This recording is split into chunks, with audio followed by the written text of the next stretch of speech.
Hail to thee, my kindred. I hope you're all having a wonderful morning, afternoon, evening, and night, wherever and whenever you are. I had the urge to just make strange sounds, but I've held off. I've held myself together. I hope you're all doing fine. I am clearly a little bit tired. Just a tad bit. I did manage to sleep, although I'm not sure how many hours. 4, I'm gonna assume, rather than 5. 6 was planned, but then I looked at the time when I did go to bed, and I was like, oh, I'm gonna have like 5 hours and like 40 minutes. Pine, hail to thee. How do you do, Pine? I hope your start of the week is going well so far. That is the hope for all of us. Oh, there's something in my eye. You're doing good? That is great. Great, great, great. Man, I gotta stop not eating breakfast.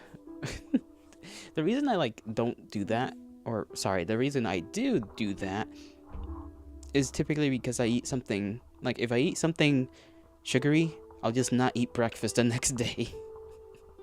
Because usually you'll eat like one cookie or two, and that's like a couple hundred calories, and I'm like, damn, that is a lot of calories. And so I just decided not to eat in the morning. I should probably still eat in the morning though. Anyhow, story time. We are continuing with the Iliad. To some it is boring, to some it is slightly interesting. Me, I'm just deep in it now. I want to know what happens next. I forced myself to get to book 9. And apparently yesterday when I was looking at how many chapters I had left, I was looking at the wrong thing. I was looking at the wrong thing. I was looking at another story that I had on my tabs. I think I have plenty more chapters to go. 10, 11, 12, 13, 14, 15, 16, 17, 18, 19, 20, 21, 22, 23, 24. Like 15 more chapters to go through. Oh goodness, now I have to scroll back down. Probably, let's see, 199? Okay, close. We are on chapter 9, or book 9, A Visit of Emissaries. I have my coffee next to me, all super hot and ready to not be drank for like 30 to 40 minutes. It is oddly chilly outside. It is very windy. I did not enjoy how windy it was. It read that it was 30 degrees Fahrenheit, and I was like, oh, cool, like 30 or maybe 20 something, upper 20s, definitely not anything above 30. And I was like, that's a fine weather. And then I go outside, and there's just wind, and wind make things terrible. Very, very terrible. Let me get in one last stretch before I actually start reading. My goodness. Alright. Here we go. So Trojans kept their watch that night to see where the panic that attends blood-chilling rout now ruled the Achaeans. All their finest men were shaken by this fear in bitter throes as when a shifting gale blows up over the cold fish-breeding sea, north wind and west wind wailing out of trace in squall on squall, and dark waves crest, and shoreward masses of weed are cast up by the surf. So were Achaeans' hearts torn in their breasts. By the great gloom hard hit, the son of Atreus made his way amid his criers and told them to bid each man in person to assembly, but not to raise a general cry. He led them, making the rounds himself, and soon the soldiers grimly took their places. Then he rose with slow tears trickling as from a hidden spring, dark waters running down, staining a rock wall, and groaning heavily, he addressed the Argives. I don't remember what had happened the last time, but considering this is how the chapter starts, nothing good. Friends, leaders of Argives, all my captains, Zeus Coronides entangles me in folly to my undoing. Wayward God, he promised solemnly that I should not sail away before I stormed the inner town of Troy. Crookedness and duplicity I see now. He calls me to return to Argos beaten after these many losses. That must be his will and his good pleasure. Who knows why? Many a great town's height has he destroyed and will destroy, being supreme in power. Enough. Now let us act on what I say. Board ship for our own fatherland. Retreat. We cannot hope any longer to take Troy. At this, a stillness overcame them, the Achaean soldiers. Long they sat in silence, hearing their own hearts beat. Then Diomedes rose at last to speak. He said, "My lord, I must contend with thee for letting go, for losing balance. I may do so here in assembly lawfully. Spare me your anger. Before this, you have held me up to scorn for lack of fighting spirit, old and young. Everyone knows the truth of that. In your case, the son of the crooked-minded Cronos gave you one gift and not both, a staff of kingship, honored by all men, but no staying power, the greatest gift of all. What has come over you to make you think the Achaeans weak and craven as you say? If you are in a passion to sail home, sail on. The way is clear. The many ships that made the voyage from Mycenae with you stand near the sea's edge." I think that's how you say that, Mycenae. Yeah. Yeah, I think these E's with the little arrow on the top are like E. I think. I have forgotten how to pronounce many of the things in these Greek stories. Others will stay while until we plunder Troy, or if they too would like to, let them sail for their own country. Sthenelus and I will fight alone until we see the destined end of Iliad. We came here under God. When Diomedes finished, a cry went up from all Achaeans in wonder at his words. Then Nestor stood and spoke amongst them. "Son of Tydeus, formidable above the rest in war, in council too, you have more weight than others of your age. No one will cry down what you say, no true Achaean will, or contradict you. Still, you did not push on to the end.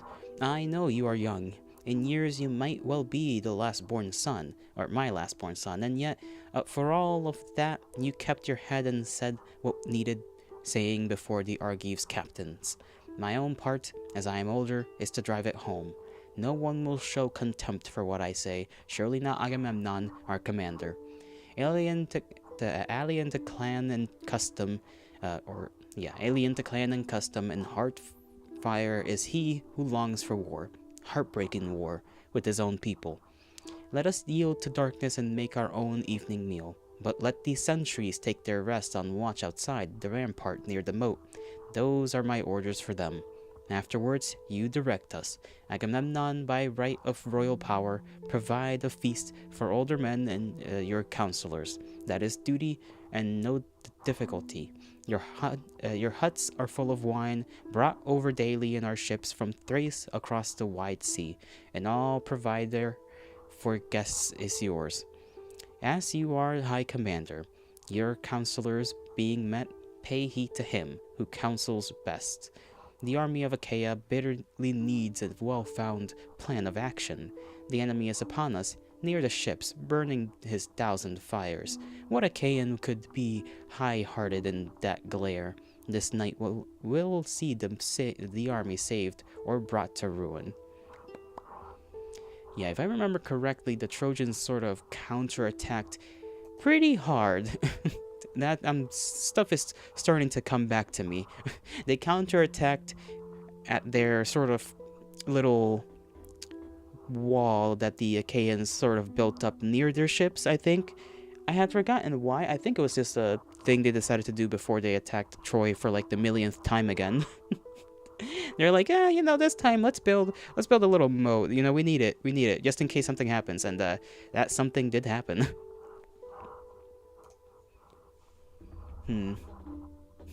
For all the power that Athena gave to one guy, they really, these Achaeans really are struggling to take Troy. Literally, like Athena quite unironically like buffed a single man and made him an absolute menace in battle. And he's cut through waves of soldiers, but they still couldn't get to the freaking wall. They heeded him and did his will. Well armed, the sentries left to take their posts. One company formed around Thrasymedes, Nestor's son, another mustered by Ascalaphus, and Ialmenos, other commanded by Marianes, Apharius, uh, Diepirus, and Creon's son, the princely Lycomedes. 7 lieutenants, each with 100 men carrying long spears, issued from the camp for outposts chosen between ditch and rampart. Campfires were kindled, and they took their meal. The son of Atreus led the elder men together to his hut, where he served dinner, and each man's hand went out upon the meal. When they had driven hunger and thirst away, old Nestor opened their deliberations. Nestor, whose counsel had seemed best before, point by point, waving his argument. Lord Marshal of the army, Agamemnon, as I shall end with you, so I begin.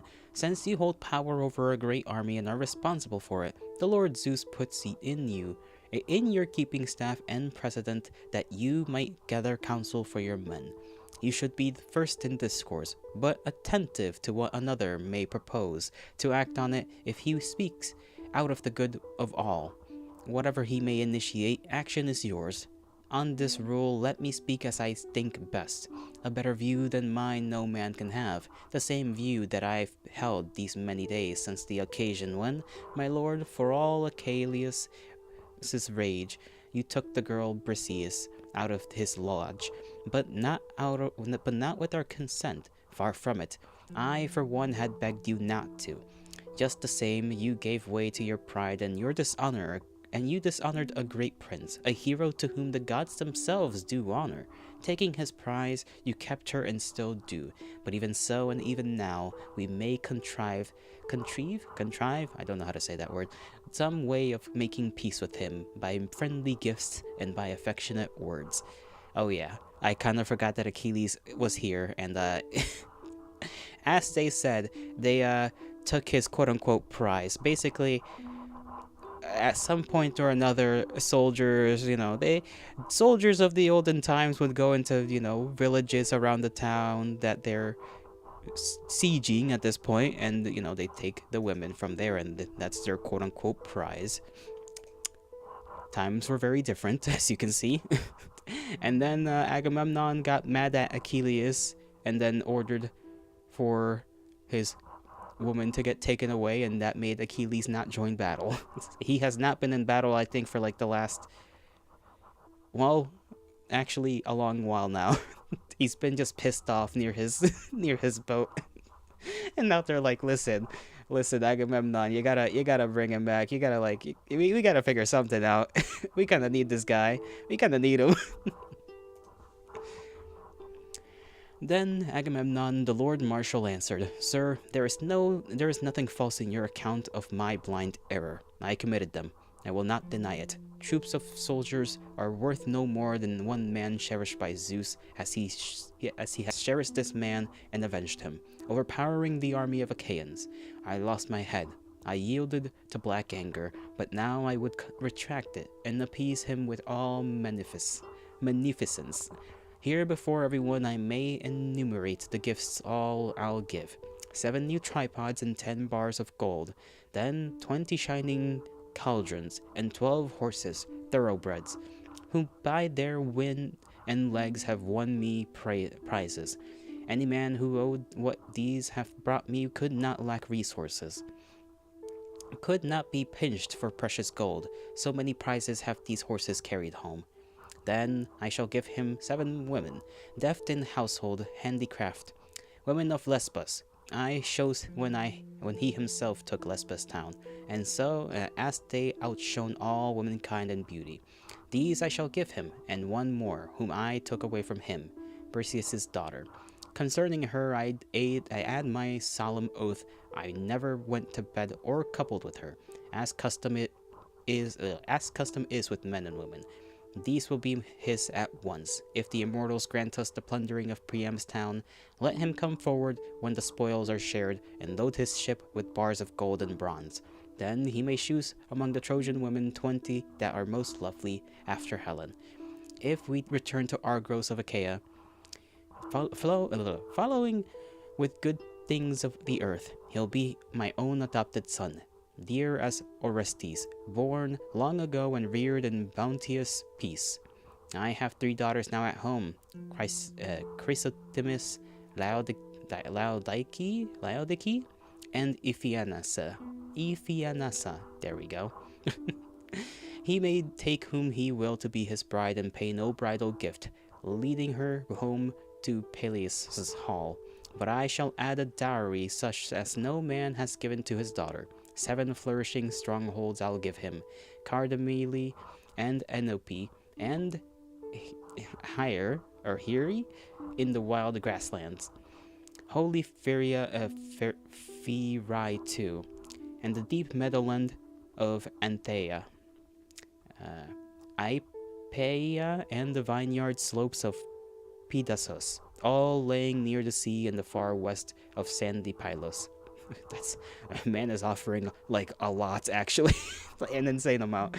In these lands are men who own great flocks and herds. Now as his legimen, they will pay tithes and sumptuous honor to him, prospering as they carry out his plans. These are the gifts I shall arrange if he desists from anger. Let him be subdued. Lord Death indeed is deaf to appeal, and implacable of all gods, therefore he is most abhorrent to mortal men. So let Achilles bow to me, considering that I hold higher rank and claim to the precedence of age. Read me the story of Airmix a lot and the baby who's got back. That entire sentence, Flip, makes no sense. The story of Sir Mix a lot and the baby who's got back. Okay, I understand Sir Mix a lot, but the baby who's got back is the part I don't get. How are you doing, Flip? How are you doing? Goodness gracious.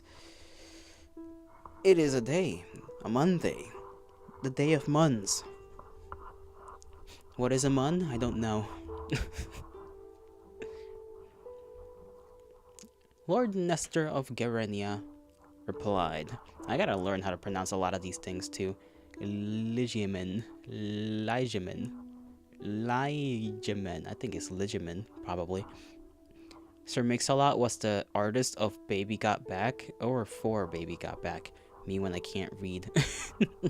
I see, I understand it now. I hope your days are going well. I hope your day goes smoothly, Flip.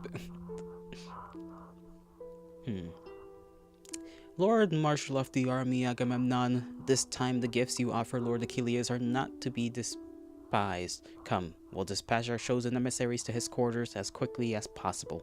Those men who I may designate, let them perform the mission. Phaonix, dear to Zeus, may lead the way. Let Aias follow him, and Prince Odysseus. The criers, Hodius and Eurybates, may go as escorts. Bowls of their hands here. Bowls of their hands? What? Does that even... Bowls of their hands here. Tell them to keep silence while we pray that Zeus, the son of Cronos, will be merciful. Yeah, right now we're at the part of the story where they're trying to offer things to Achilles in order to get him to stop being so fucking mad and actually join in the battle again. Nestor's proposal fell on willing ears, and criers came to at once to tip out water over their hands, while young men filled the wine bowls and dipped a measure into every cup.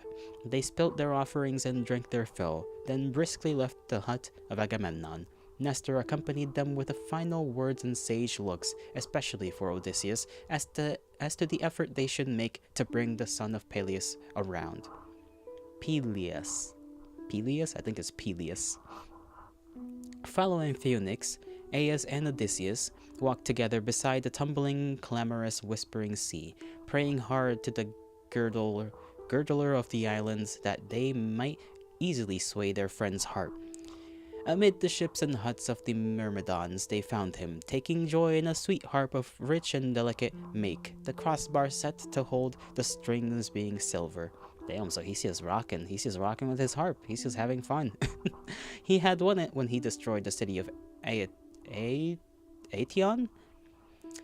and plucking it, he took his joy. He sang old tales of heroes, while across the room, alone and silent, sat Patroclus, waiting until Achilles should be done with his song. Phoenix had come in unremarked, but when the two new visitors, Odysseus leading, entered and stood before him, then Achilles rose in wonderment and left his share, his harp still in his hand. So did Patroclus raise at the sight of the two men. Achilles made both welcome with a gesture, saying, "Peace, my two great friends, I greet you, I greet your coming. How I have needed it. Even in my anger, all of Achaeans, you are closest to me. Of all Achaeans, you are closest to me." And Prince Achilles let them in. He seated them on easy chairs with purple coverlets, and to Patroclus, who stood near, he said, "Put out an ampler wine bowl. Use more wine for a stronger drink, and place a cup for each. Here are my dearest friends beneath my roof." Patroclus did as his companion bade him. Meanwhile, the hosts set down a craving block within the fire's rays. A shine of mutton and a fat shine of goat he placed upon it, as well as savory pork shine. I don't know what shine is supposed to be. I assume some kind of either a piece of the animal, although I kind of doubt it. It sounds more like a specific kind of thing. Automedon studied the meat for him. Achilles carved, then sliced it well and forked it on the spits. Meanwhile, Patroclus, like a god in firelight, made the hearth blaze up. When the leaping flame had ebbed and died away, he raked the coals and in the glow extended spirits of meat, lifting these at times from the firestones to season with pure salt. When all was done and the roast meat apportioned into platters, loaves of bread were passed around by Patroclus in fine baskets. Achilles served the meat. He took his place then opposite Odysseus, back to the other wall, and told Patroclus to make offerings to the gods. This he did with meat tossed in fire. Then each man had went out upon the meal. When they had put their hunger and thirst away, Aias nodded silently to Phoenix. But Prince Odysseus caught the nod. He filled a cup of wine and lifted it to Achilles, saying, "Health, Achilles. We've no lack of generous feasts this evening in the lodge of Agamemnon first, and now with you, good fare and plentiful each time. It is not feasting that concerns us now, however, but a ruinous defeat. Before our very eyes we see it coming and are afraid. By a blade's turn, our good ships are saved or lost unless you arm your valor. Trojans and allies are encamped tonight in pride before our ramparts, at our sterns, and through their army burn 1,000 fires." Oh yeah, I kind of forgot they didn't go back to their city. They went to the rampart, and after the battle was over, they both are now camping out, but the Trojans are like right there outside of their stuff. Obviously not literally right there, less than like a couple of feet away, but like you can see them, you get on the rampart and it's like, oh yeah, they're right there.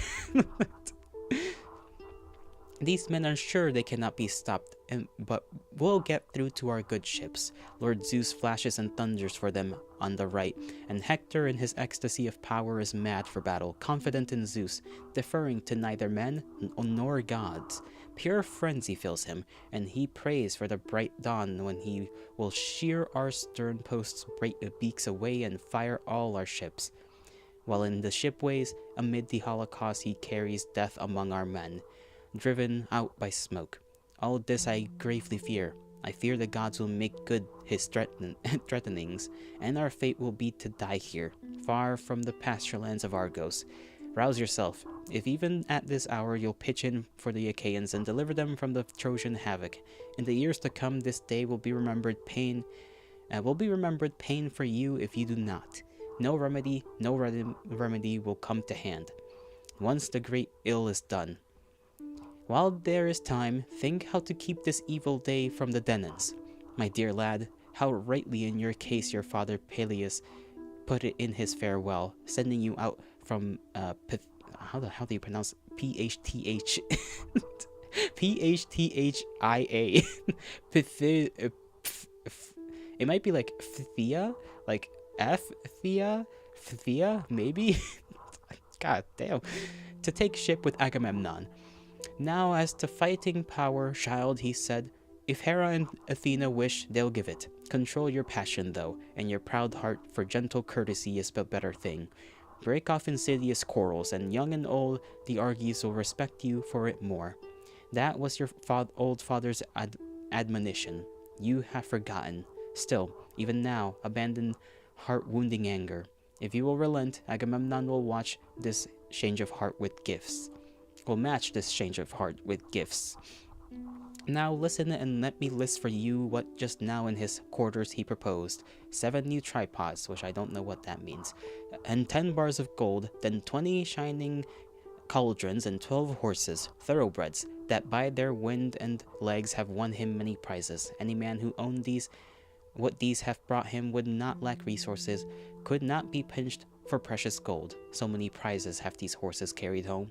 Then he will give you 7 women, deft in household handicraft, women of Lesbos, chosen when you yourself took Lesbos town, as they outshone all womankind in beauty.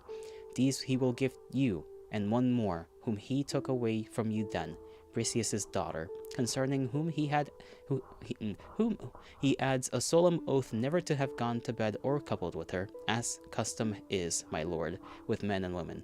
These are all yours at once. If the immortals grant us the pillaging of Priam's town, you may come forward when the spoils are shared and load your ships with bars of gold and bronze. Then you may choose among the Trojan women 20 that are most lovely after Helen. And then, after we reach Argos of Achaia, flowing with good things of the earth, you'll be his own adopted son, dear as Orestes, born long ago and reared in bounteous peace. He has 3 daughters now at home, Chrysothemis, Laodike, and Iphianus. Iphianassa. I'm gonna say Iphianassa. You may take whom you will to be your bride, and pay no gift when you conduct her home to your ancestral hall. He'll add a dowry such as no man has given to his daughter. 7 flourishing strongholds he'll give to you, Cardamili and Enope and Hiri in the wild grassland, holy Pherai too, and the deep meadowland of Antheia, Ipeia, and the vineyard slopes of Pedasus, all laying near the sea in the far west of sandy Pylos. And in these lands are men who own great flocks and herds. Now, as your liegemen, they will pay tithes and sumptuous honor to you, prospering as they carry out your plans. These are the gifts he will arrange if you desist from anger. Even if you abhor the son of Atreus all the more bitterly, with all his gifts take pity on the rest, all the old army, worn to rags in battle. These will honor you as gods are honored, and for these, what glory you may win. Think, Hector is your man this time, being crazed with the ruinous pride, believing there's no fighter equal to him among those that are ships brought here by sea. He'll put himself in range. They're really, really lathering up this deal for him. Achilles, the great runner, answered him, son of Laertes, and the gods of old, Odysseus, master soldier and mariner, I owe you a straight answer as to how I see this thing, and how it is to end. No need to sit with me like mourning doves making your gentle noises by turns. And I hate as I hate hell's own gate that man who hides one thought within him while he speaks another. What I shall say is what I see and think. Give in to Agamemnon? I think not. Neither him nor to the rest. I had small thanks for fighting without a truce against hard enemies here. The portions equal whether a man hangs back or fights his best. The same respect, or lack of it, is given brave man and coward. One whose active one whose active dies like nothing, like the do nothing. What least thing have I to show for it, for harsh days undergone, and my life gambled all these years of war? A bird will give her fledglings every scrap she comes by, and go hungry for foraging. That is the case with me. Many a sleepless night I've spent afield, and many a day in bloodshed, hand to hand in battle for the wives of other men. In sea raids, I plundered 12 towns, 11 expeditions overland through Trojan country, and the treasure taken out of them all, great heaps of handsome things, I carried back each time to Agamemnon. He sat tight on the beachhead, and shared out a little treasure. Most of it he kept. He gave prizes of war to his officers, the rest half theirs, not I. From me alone of all Achaeans he preempted her. He holds my bride dear to my heart. Aye, let him sleep with her and enjoy her. Why must Argives fight the Trojans? Why did he raise an army and lead it here? For Helen, was it not? Are the Atreidae of all mortal men and the only ones who loved their wives? I think not. Every sane, decent fellow loves his own and cares for her, as in my heart I've loved Briseis, though I won her by the spear. Now, as he took my prize out of my hands, tricked and defrauded me, he need not tempt me. I know him, and he cannot change his mind, or he cannot change my mind. Let him take thought, Odysseus, with you and the others, how the ships may be defended against incendiary attack. By God, he has achieved imposing work without me. A rampart piled up overnight, a ditch running beyond it, a broad and deep, with stakes implanted in it. All no use. He cannot hold against the killer's charge. As long as I was in battle, Hector never cared for a fight far from the walls. His limit was the oak tree by the gate. When I was alone, one day he waited there, but barely got away when I went after him. Now it is I who do not care to fight. Tomorrow at dawn, when I have made offerings to Zeus and all the gods, and hauled my ships for loading in the shallows, if you like, and if it interests you, look out and see my ships on Hellas waters in the offing, oarsmen in line making the sea foam scud. And if the great earth shaker gives a breeze, the third day out I'll make it home to Phthia. Rich possessions are there I left behind when I was mad enough to come here. Now I take home gold and rudig bronze, and women belted luxuriously, and hoary iron. All that came to me here. As for my prize, he who gave her took her outrageously back. Well, you can tell him all this to his face, and let the other Achaeans burn if he in his thick hide of shamelessness picks out another man to sheet. He would not look me in the eye, dog that he is. Achilles is mad. He is not willing to take anything from this man. Oh, goodness gracious. I will not share one word of counsel with him, nor will I act with him. He robbed me blind, broke faith with me. He gets no second chance to play me for a fool. Once is enough. To hell with him. Zeus took his brains away. His gifts I abominate, and I would give not one dry shuck for him. And I will not change, not if he multiplies his gift by 10, by 20 times what he has now, and more no matter where they came from. If he gave what enters through Archimenus' town gate, or thieves of Egypt, where the treasures lie, that city where through each of 100 gates 200 men drive out in chariots. Not if his gifts outnumber the sea sands of all the dust grains in the world could Agamemnon ever appease me. Not till he pays me back full measure, pain for pain, dishonor for dishonor. The daughter of Agamemnon, son of Atreus, I will not take in marriage. Let her be as beautiful as pale gold Aphrodite, skilled as Athena of the sea gray eyes, and I will not have her at any price. Let him find someone else, an eligible Achaean, kinglier than I. Now, if the gods preserve me and I make it home, my father Peleus will select a bride for me. In Hellas and in Phthia, there are many daughters of strong men who defended the towns. I'll take the one I wish to be my wife. There in my manhood I have longed, indeed, to marry someone of congenial mind and take my ease and join the great estate my father acquired. Now I think no riches can compare with being alive, not even those they say this well-built Iliad stored up in peace before the Achaeans came. Neither could all the archers' shrines contain the rocky Pytho in the crypt of stone. A man may come by cattle and sheep in raids, tripods he buys, and tawny-headed horses, Jesus, and tawny-headed horses. But his life's breath cannot be hunted back out or be recaptured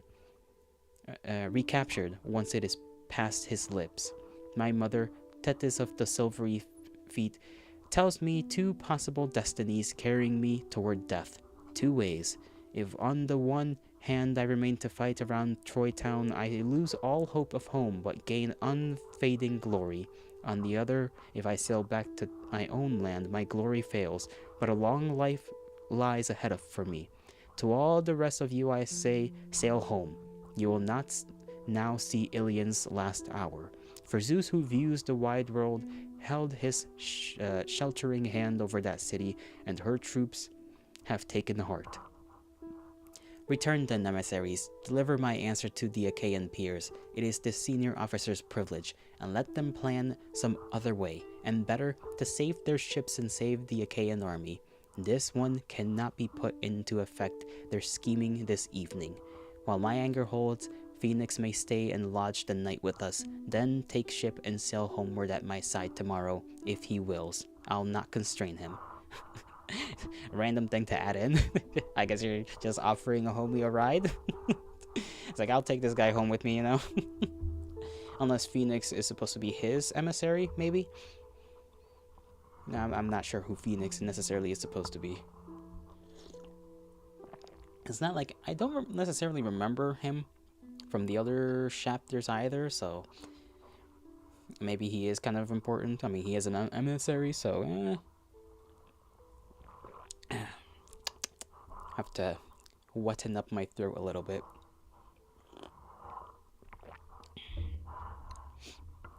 I might get myself another coffee if I finish this one a little too quick. After Achilles finished, all were silent, awed, for he spoke with power. Then the old master charioteer, Lord Phoenix, answered at last, and let his tears come shining, fearing for the Achaean ships.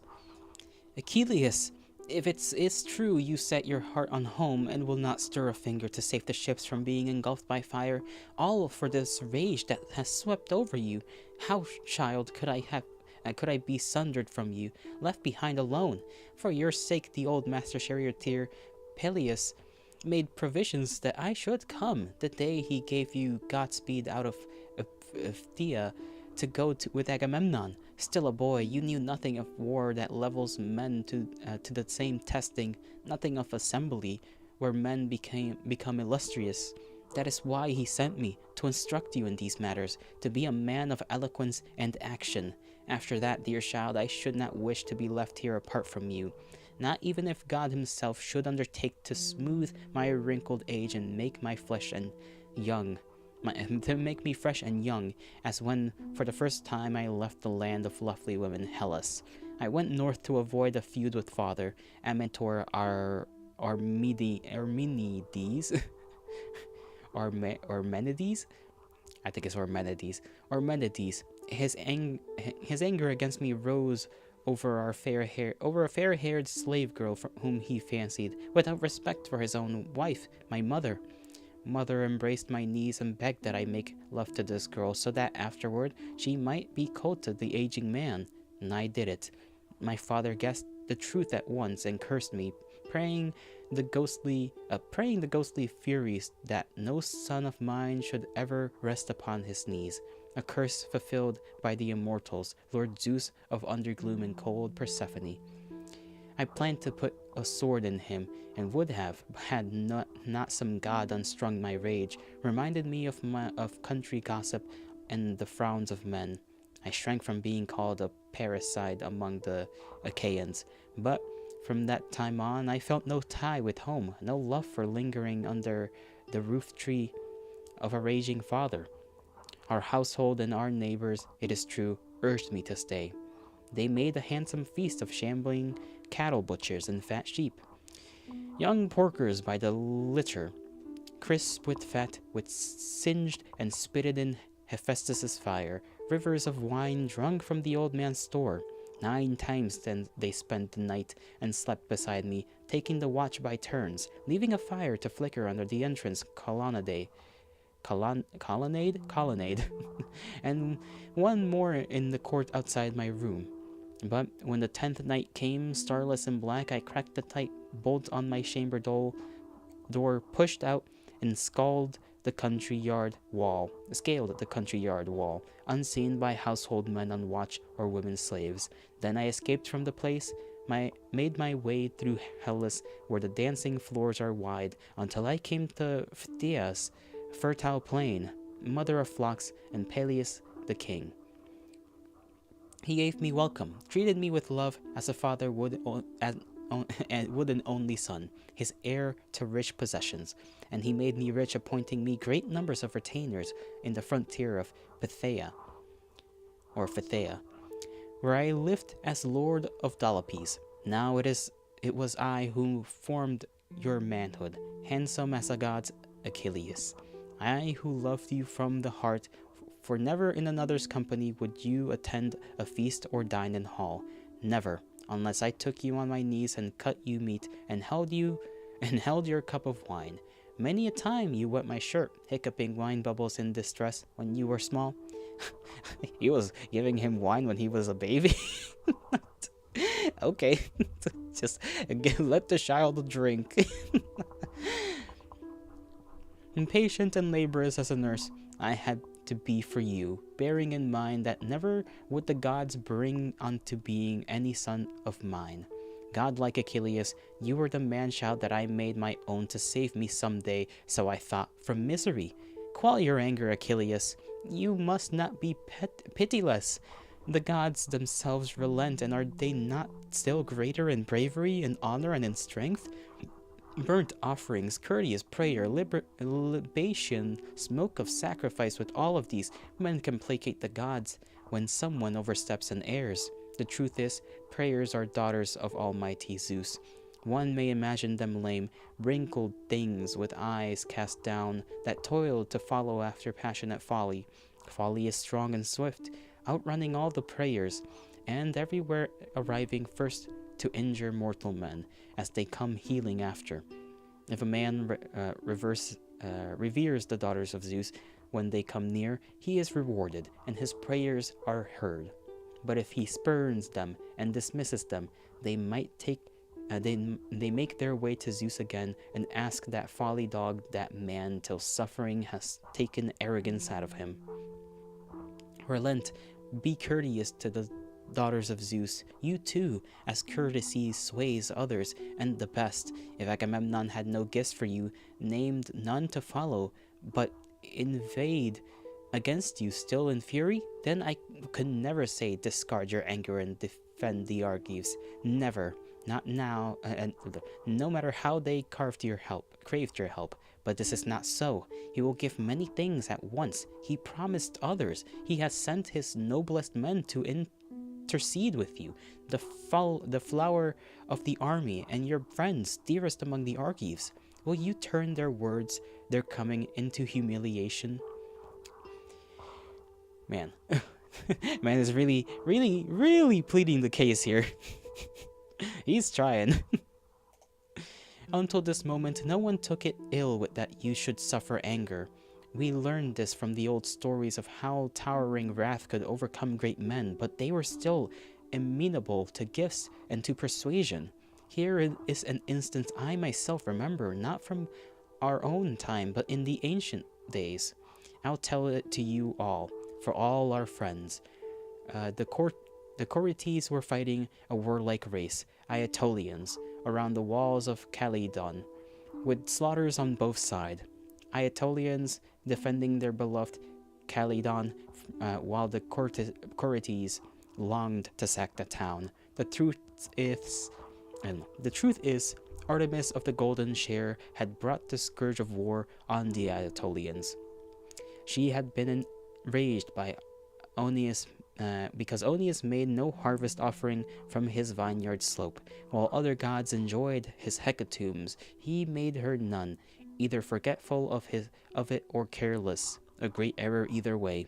In her anger, the mistress of long arrows roused against him a boar with gleaming tusks out of his wild grassbed, a monstrous thing that ravished the man's vineyards many times and felled entire orchards, roots, blossoms, apples, and all.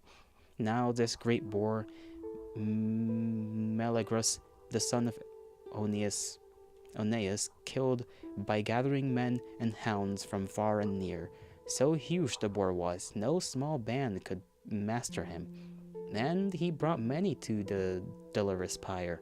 Around the dead beast, Artemis set on a clash with battle cries between Corites and proud Aetolians over the boar's head and shaggy hide.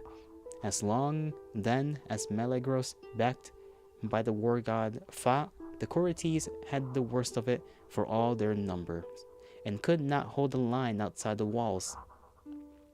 But then a day came when Meleagros was strung by venomous anger that infects the coolest thinker's heart, swollen with rage of his own mother, Althea. He languished in idleness at home beside his lady Cleopatra. This lovely girl was born to Marpesse of ravishing pale ankles, Eoinus' child, and Ides, who had been most powerful of men on earth. He drew out the bow against the lord Phoebus Apollo over his love, Marpesse. Marpesse? That's I almost said Marpesse. Marpesse, whom her father and gentle mother called Alcyone. Since for her sake her mother gave the seabird's forlorn cry when Apollo ravished her. With Cleopatra lay Meleagros, nursing the bitterness his mother stirred, when in her anguish over a brother slain, she cursed her son. She called upon the gods, beating the grassy earth with both her hands, as she pitched forward on her knees, with cries to the lord of undergloom and cold Persephone. And while tears wetted her veil in her entreaty that death come to her son, inexorable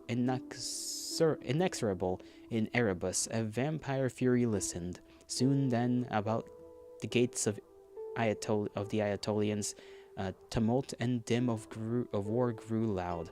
Their towers rang with blows, and now the elder men implored Meleagros to leave his room, and sent the high priest of the gods, imploring him to help defend the town. They promised him a large reward. In the green countryside of Calydon, wherever it was richest, there he might choose a beautiful garden plot of 50 acres, half in vineyard, half in virgin prairie of the plow to cut. Oeneus, master of horsemen, came with prayers upon the door-sill of the chamber, often rattling the locked doors, pleading with his son. His sisters, too, and then his gentle mother pleaded with him, only the more fiercely he turned away. His oldest friend, his dearest, not even they could move him, not until his room was shaken by a hail of stones as Corites began to scale the walls and fire the city. Then at last his lady in her soft-belted gown besought him, weeping, speaking of all the ills that come to men whose town is taken, soldiers put to the sword, the city razed by fire, alien hands carrying off the children and the women. Hearing these fearful things, his heart was stirred to action.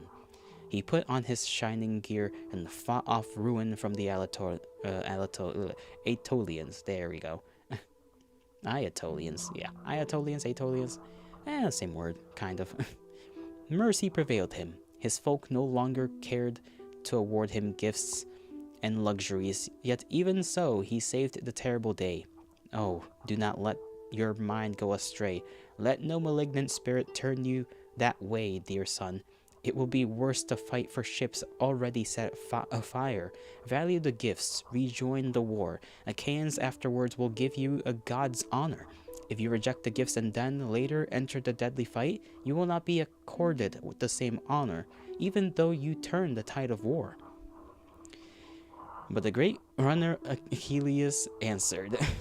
Oh, goodness gracious. Just listen, bro. He cannot help but talk back.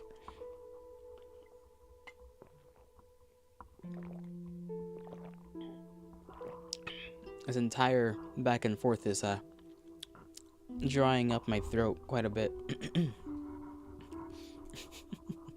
I just think it's kind of funny. This whole back and forth is a little funny to me, but I don't know why exactly. It just kind of is. It shouldn't be, all things considered, but it kind of is. Achilles answered, "Old Uncle Phoenix, bless you, that is an honor I can live without. Honored, I think I am by Zeus's justice, justice that will sustain me by the ships as long as breath is in me and I can stand. Here's another point, ponder it well. Best not confuse my heart with lamentation for Agamemnon, whom you must not honor. You would be hateful to me, dear as you are. Loyalty should array you at my side in giving pain to him who gives me pain. Rule with me equally, share half my honor, but do not ask my help for Agamemnon. My answer will be to reported by these two. Lodge here in a soft bed, and at first light we can decide whether to sail or stay." He knit his brows and nodded to Patroclus to pile up rugs for Phoenix's bed, a sign for the others to be quick about departing. Aias, however, noble son of Telamon, made the last appeal. He said, "Odysseus, master soldier and mariner, let us go. I do not see the end of this affair achieved by this night's visit. Nothing for it but to report our talk for what it's worth to the Danaans who sit waiting there.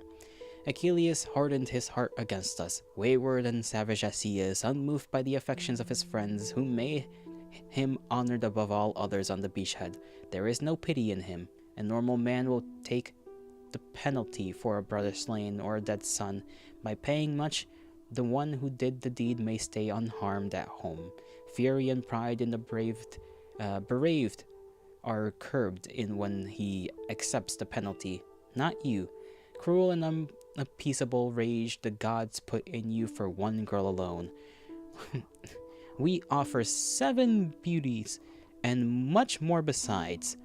Be gentler and respect your own roof tree, whereunder we are guests, who speak for all Danaans as a body. Our desire is to be closest to you of them all."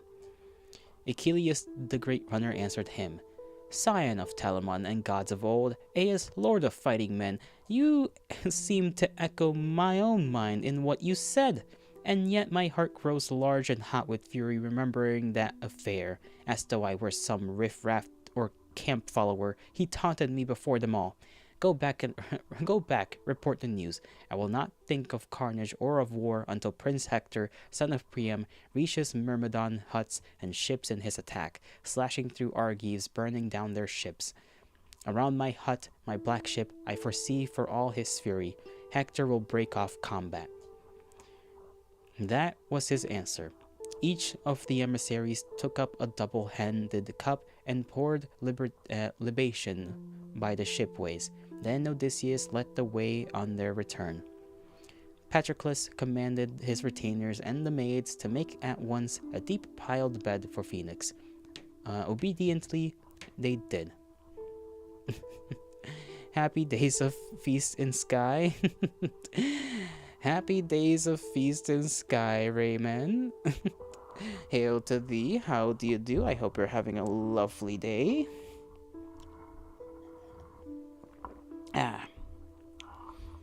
I should check that out after I finish up with the stream.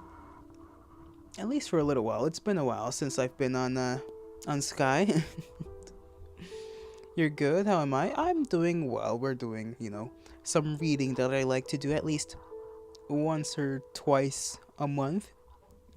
Continuing the story of the Iliad and whatnot. By some accounts, some find it boring. By other accounts, others find it fine and dandy and interesting. It is definitely hard to read though, because sometimes you just get thrown a random Greek name. Reading session? Indeed, indeed. We be reading. I am still on a chapter, or I guess technically book 9, but books at the time of the writing of such things were basically chapters. By our standards, they are basically chapters. But the story is, is still cool, kinda. It's always good to have some new knowledge. Indeed it is. It was an idea that I had for a long while to, do some reading. This won't be the only kinds of stories I read. I'm probably gonna get around to reading Frankenstein's monster at some point. I don't know when. Probably not in a while, but, You're a bookworm yourself. Even then, it's just manga. Hey, I can't blame you. I can't blame you. Why is my elbow kind of dry? Just like one part of it. But yes, right now we are, basically at this point in the story, 3 emissaries were sent to try and convince Achilles to return to battle, and were telling him that Agamemnon was gonna give him a lot of things, and he did indeed promise a lot of stuff, but Achilles, still mad, is like, hey, I'm not even gonna think about battle unless Hector himself is burning half these huts down. He is very angry about the way he was slighted, let's say. Very, very mad, and right now they're basically winding down. The emissaries are being sent away to report back to Agamemnon. And I'm sure something is bound to make the man return to war, since he is obviously, if most people know how the story of Achilles ends, which is with him dying, so he obviously returns to battle at some point. I'm just wondering when that point is, because I've never really read the story myself. Now, where was I? Right, that was his answer. Each of the emissaries took up a double-handed cup and poured libation by the shipways. Then Odysseus led the way on their return. Patroclus commanded his retainers and the maids to make at once a deep-piled bed for Phoenix. Obediently they did so, spreading out fleece and coverlet and linen sheet. And down the old man lay, awaiting dawn. Achilles slept in the well-built hut's recess, and with him lay a woman he had brought from Lesbos, Phorbas' daughter, Diomede. Patroclus went to bed at the other end, and with him too a woman lay, soft-belted Iphis, who has been given to him by Achilles when he took Scyrus, ringed by cliff, the mountain fastness of Aeneas. Now the emissaries arrived at Agamemnon's ledge, with cups of gold held up, and rising to their feet on every side, the Achaeans greeted them with curious for the news. Lord Agamemnon put the question first. In the days of feast, there's a fluffy scarf in the shop with real money and good fluffy cape that you can get with tickets. And a nice fluffy dress, and you love it. There's also a snowman you can hear on your head, which is funny. You can wear on your head. That's cute. And a new hat and shoes as well. Oh, lovely. I'm probably gonna regret missing out on all those tickets then. Damnation. Oh well, there's always next year. There's always next year. Come, tell me, sir, Odysseus, glory of Achaeans, will Achilles fight off ravenous fire from the ships, or does he still refuse? Does anger still hold sway in his great heart? That patient man, the Prince Odysseus, made reply. Excellency, Lord Marshal of the army, son of Atreus, the man has no desire to quench his rage. On the contrary, he is more than ever full of anger, spurns you and your gifts, calls on you to work out your own defense to save the ships and the Achaean army. As for himself, he threatens at daybreak to drag his well-found ships into the surf, and says he would advise the rest as well to sail for home. You shall not see, he says, the last hour that awaits tall Ilion. For Zeus, who views the wide world, held his sheltering hand over the city, and her troops have taken heart. That was Achilles' answer. Those who were with me can confirm this. Aias can, and the two clear-headed criers. And as to old Phoenix, he is sleeping there by invitation, so that he may sail to his own country, homeward with Achilles tomorrow, if he wills, without constraint. Good luck with reading. You just, Hung, have to prepare yourself for a friend that you have to carry through Eden, even in the Eye of Eden. Oof, rip. Good luck with that, Raymond. And have fun, have fun. May you not lose all your wings too violently, anyways. Hopefully it's quick. When he had finished, everyone was still, sitting in silence and in perturbation for a long time. At last, brave Diomedes, lord of the war cry, said, Excellency, Lord Marshal of the army Agamemnon, you never should have pled with him, or given so many gifts to him. At the best of times, he is a proud man. Now you have pushed him far deeper into his vanity and pride. By God, let us have done with him. Whether he goes or stays, he'll fight again when the time comes, whenever his blood is up for the gods the gods rouses him. As for ourselves, let everyone now do as I advise and go rest. Your hearts have been refreshed with bread and wine, the pith and nerve of men. When the fair dawn with fingertips rose makes heaven bright, deploy your men and horses before the ships at once, and cheer them on, and take your place yourself in the front line to join the battle. All gave their assent in admiration of Diomedes, breaker of horses. When they had split their wine, they all dispersed, each man to his own hut, and laying down, they took the gift of sleep. Book 10, we finally finished that chapter. The night in the camp, a foray. I don't know what a foray is. You're trying your best because he's new in the game. Oh, he's new. I'm sure he'll enjoy it. I'm sure of it. It's a pleasant game. It's got a vibe,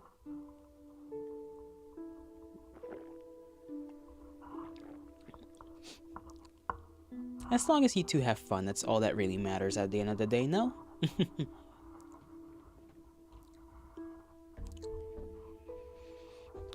They slept then, all the rest, along the shipways, captains of Achaia, overcome with night long by slumber.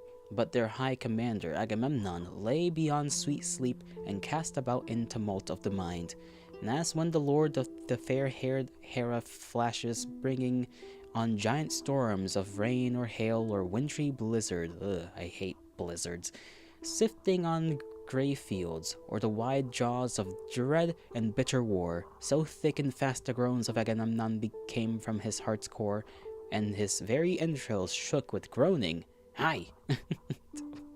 Why the random I? Aye.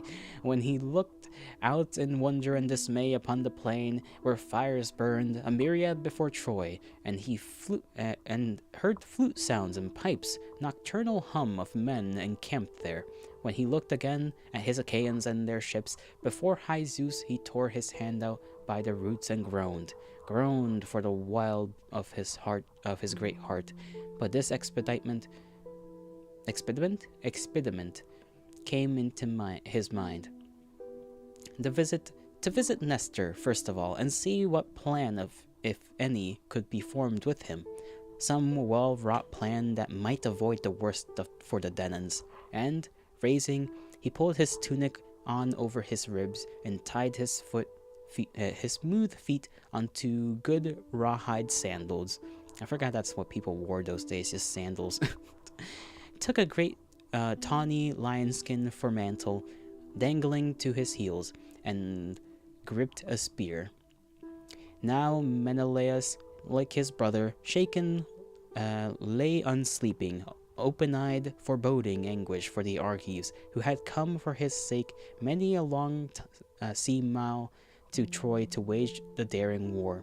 He rose and cloaked his broad back with a spotted leopard skin, picked up a bronze-rimmed helmet for his head, and took a long spear in his fist to go arouse his brother, lord of all the Argives, whom as a god to common folk revered. He found him buckling on his handsome baldric close to the ship's stern, and he turned in joy to see Menelaus come. Then Menelaus, lord of the war-cry, said, "Why under arms, dear brother? Will you call for a volunteer to look the Trojans over? Hardly one will take that duty on, I fear. Alone to circle and scout the dangerous enemy in the starry night, I will take nerve to do it." Agamemnon answered, "You and I must have some plan of action, Menelaus, and a good one too. Some plan to keep the troops and ships from ruin. Zeus's mood has changed. He cares for Hector's offerings more than ours. In my lifetime I have not seen or heard of one man doing in a day's action what Hector did to the Achaean army. One man, son of neither god nor goddess, in one day's action. But for years to come that havoc will be felt among Argives. Go now. Wake Idomeneus and Aias. Go on the run along the ships, and I will turn out Nestor, if he'll come to join us at the first sentry post and give commands. He is the one they should most willingly obey. His own son heads a company with Idomeneus' lieutenant, Meriones. We put the sentries mainly in their charge," said Menelaus in reply. "But how do you intend this order? Am I to stay with those two, waiting till you come or track you and on the run after I tell them?" The Lord Marshal Agamemnon answered, "Stay in their company. We might not meet coming and going. There are many paths through the encampment. When you go, speak out. Tell them to rouse themselves, but courteously, giving each man his patronymic and his rank." Patronymic. Let me look up what that word means.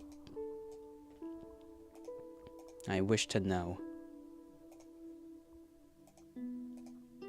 Paste. Meaning. Of, relating to, or derived from the name of one's father or a paternal ancestor. Okay, so component of a personal name based on the given name of one's father, grandfather, or an earlier male ancestor. It is the male equivalent to a matronymic. So basically a part of your name. That's what I'm getting for the most part. Let me check on something real quick before I keep going.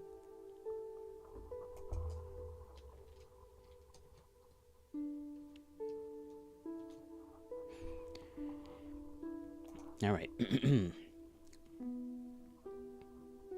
Blah, blah, blah. And do not feel it is beneath you. We must do service too. That is the way. The Lord Zeus burdened us when we were born. With these words making clear what he commanded, he sent his brother off, while he himself went on toward Nestor. Close to his hut and ship, he found him in a bed of fleece. Nearby, his glinting arms were lying, a round shield, 2 lances, and a helmet burnished bright. There lay his many-faceted kilt, or loin-guard, girded on when the old man armed for war, to take his soldiers forward, undeterred by the doleful age. How old is this man? I gotta know. Because, like, they keep mentioning Nestor's, like, pretty old. He's a pretty old guy, and I think he's already, like, gotten into the front line at least once and almost gotten killed. Did a little bit of work, because he was on a chariot, right? But, got, like, almost got murked one time. And I think he was saved. Who was the one that saved him?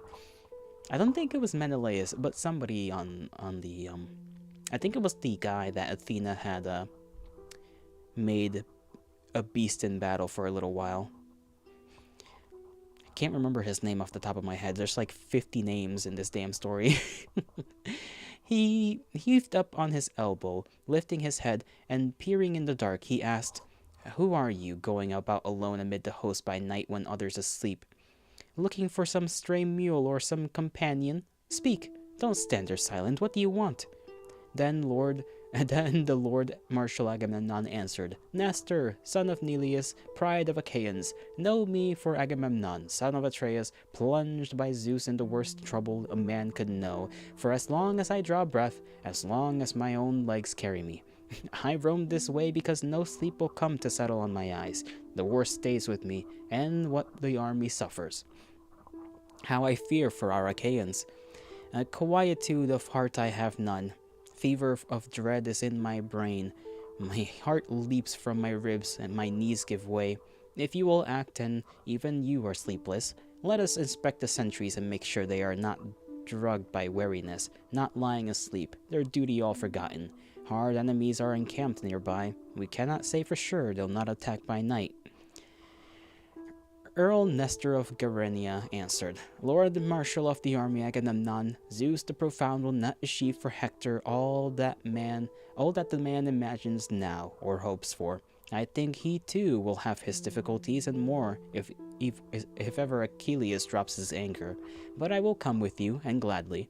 Why not awaken others to join us? Diomedes, who is a wonder with the spear, Odysseus and Aias, the fast one, and the son of Aphilius? Someone might go as well and awaken Aias, the tall one, and Odamedes. See how there's like two Aiases? I kind of forgot about the fact that there's two Aiases. The tall one and the short one. No, the fast one and then the tall one, you know? And Idomeneus. Their ships are not so near, any of them. And moreover, dear and respected as your brother is, I have hard words for him. You may resent it, I will not hide it. See the way he sleeps and leaves the toil and worry to you alone. He should be up and asking help of all our noblest.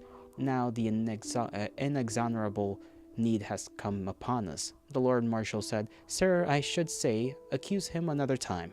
He often does go easy and holds off, not out of laziness or lightness of mind, but following my lead, deferring to me. This time, though, he was the first to rise, and came to me. I sent him off to summon the very men you name. Let us go on. We will come across them at the sentry post outside the gates." All were to gather there. Earl Nestor of Gerenia replied, "No Argive then can take it ill. No one will disregard him when he calls to action." With this, he pulled his tunic to his waist, tied his smooth feet into good rawhide sandals, and gathered around him with a brooch his great red double mantle lined with fleece. He picked a tough spear capped with whetted bronze, and made his way along the Achaean ships. Coming first on Odysseus, peer of Zeus in stratagems, he gave a call to wake him. Clear in the sleeper's shrouded mind it rang, and he burst startled from his hut to ask, "Why are you out wandering throughout the army, you alone, in the starry night? What brings you?" Earl Nestor of Gerenia replies, "Son of Laertes, and the gods of old, Odysseus, master mariner and soldier, do not be vexed at this. The Achaeans' peril warrants it. Now, come along with us, and we shall find another man to awaken, another fight to advise retreat, someone fit to advise retreat or war." The great tactician stepped inside and picked a painted shield to hang from his broad shoulders. Then he gave after them. The next in line was Diomedes, and outside his hut they found him with his gear of war. Around him his men were sleeping, pillowed on their shields. Not sleeping on the shields, man. I mean, okay, to be fair, these aren't like the bronze shields of like later Greece. These are like hide shields. Although I guess they could still have some amount of bronze on it, but like their shields are just like layers of hide, so it's, probably kind of comfortable, I guess, question mark. I wouldn't know. I've not slept on a hide shield ever. Seems a bit, even with all the fur and whatnot of a hive shield, I feel like it would be still, like, a tough material, but I guess it's better than the floor. With spears driven upright, but spikes in the ground. Point after point of bronze reflecting light into the distance like a glare of lightning flung by Father Zeus. But the hero slept. A bull's hide spread beneath him, and a bright, unfolded rug beneath his head. Beside him, Nestor of Gerenia took his stand and jogged him with his foot, and then lectured him. Up, get up, Diomedes. Will you snore the whole night throughout? Do you not know the Trojans have taken up positions near the ships where the beach rises? Only a stone's throw off. At this, the hero, starting up from sleep, gave back a rough reply. Hard as a knife is what you are, old man. By night and day you never rest. Are there no younger men who might go around about to wake the captains one by one? Can no one hold you down? Then Nestor said, no doubt of it. Dear lad, there's reason in what you say. I have indeed able young sons and soldiers, many of them, any of whom could go and bear the summons. Terrible pressure is upon us, though. The issue teeters on a razor's edge for all Achaeans, whether we live or perish. Go and rouse Meges. Meges? See, this is like the two different kinds of E's there. I know this is E, the one with the arrow, but how do you say the one with the line? Arouse Aias, the runner, if as a younger man you'd spare my age. Diomedes took for full-length cape the skin of a great tawny lion, picked a spear, and ran to rouse the others and conduct them. Filing out among the sentries, then, they found that not one captain was asleep. Each man sat up, all wakeful, under arms. As shepherds' dogs kept bristling watch, their ears picked up at the approach of a wild beast roaming down hills through woodland toward the fold. They heard an outcry, far away, of men and watchdogs, and their rest is at an end. As for these sentries, rest had been dispelled, as they kept watch on that bad night, forever facing the plain, peering when they could catch a sound of Trojans moving.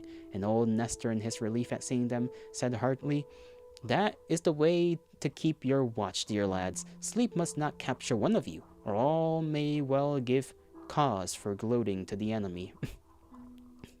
Bros are just told to, keeping sentry watches is not a pleasant experience. It's just stand and look and keep your ears open and hope nothing bad happens. You'll be fine for like the first hour, and then the rest of it is just gonna be you fighting off sleep more than fighting off fear, really. And they didn't even have coffee back then. They may have had tea, but probably not. Most of the time they've just drinking wine, as far as I know. Because even water, water, not so easy to, to get a reliable, clean source of in the first place. And that's also not very much what the soldiers want anyways. They want to get, they want to get a little tipsy every now and again, Literally every meal, I'm pretty sure they've just had wine, so yes, it's good for the heart, so they say.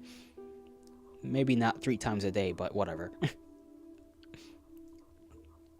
He crossed the moat then, and the peers who came to attend the council followed him, as did Meriones and Nestor's son, whom they had asked to join them.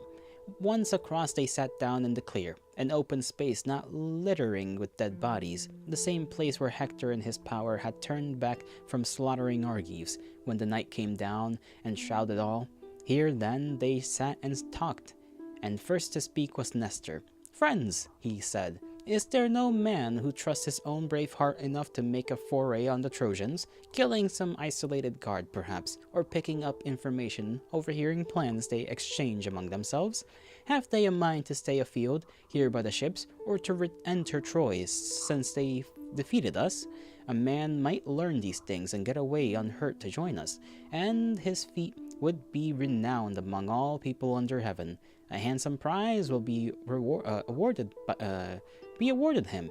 Every commander of a ship division gives him a black iwi, sheep, lady sheep, that is an iwi, with a shuckling lamb. No token of honor like it. Afterward, he can attend all feasts and drinking parties. You will be given sheep, and then you can come and eat and drink as much as you want. That's the reward for going off into the night and sneaking and trying to see if you can get some information. you know, it's not a bad deal for the time, I guess. Now at this challenge, everyone grew still, but Diomedes in their minds spoke out. Nestor, pride and excitement urged me on to make a foray into the enemy camp, so close at hand here. If some other soldier goes along, it will be better, though. More warmth to it. 2 men can make a team. One will catch on quicker than the other when there's a chance of bringing something off, while another man's eyes and wit may move more slowly. Volunteers aplenty desire to go with Diomedes. Aias the tall, short Aias, Meriones the eager son of Nestor, the spearman Menelaus. Then Odysseus, that rugged man, wished too to pierce the lines of bold for adventure as he always was. Of course. Now the Lord Marshal Agamemnon said, Diomedes, my own right arm, you name your own companion. Take the one you want, the best of those hands are up. The best of those whose hands are up. You have plenty to choose from. No damned bashfulness that might incline you to pass by the strongest and take a lesser man, though deference to birth or to rank higher than your own. He said this, fearing for his red-haired brother Menelaus.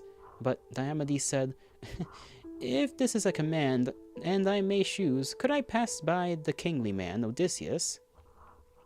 Shrewd as he is, and cool and brave, beyond all others in rough work, Pallas Athena loves that man.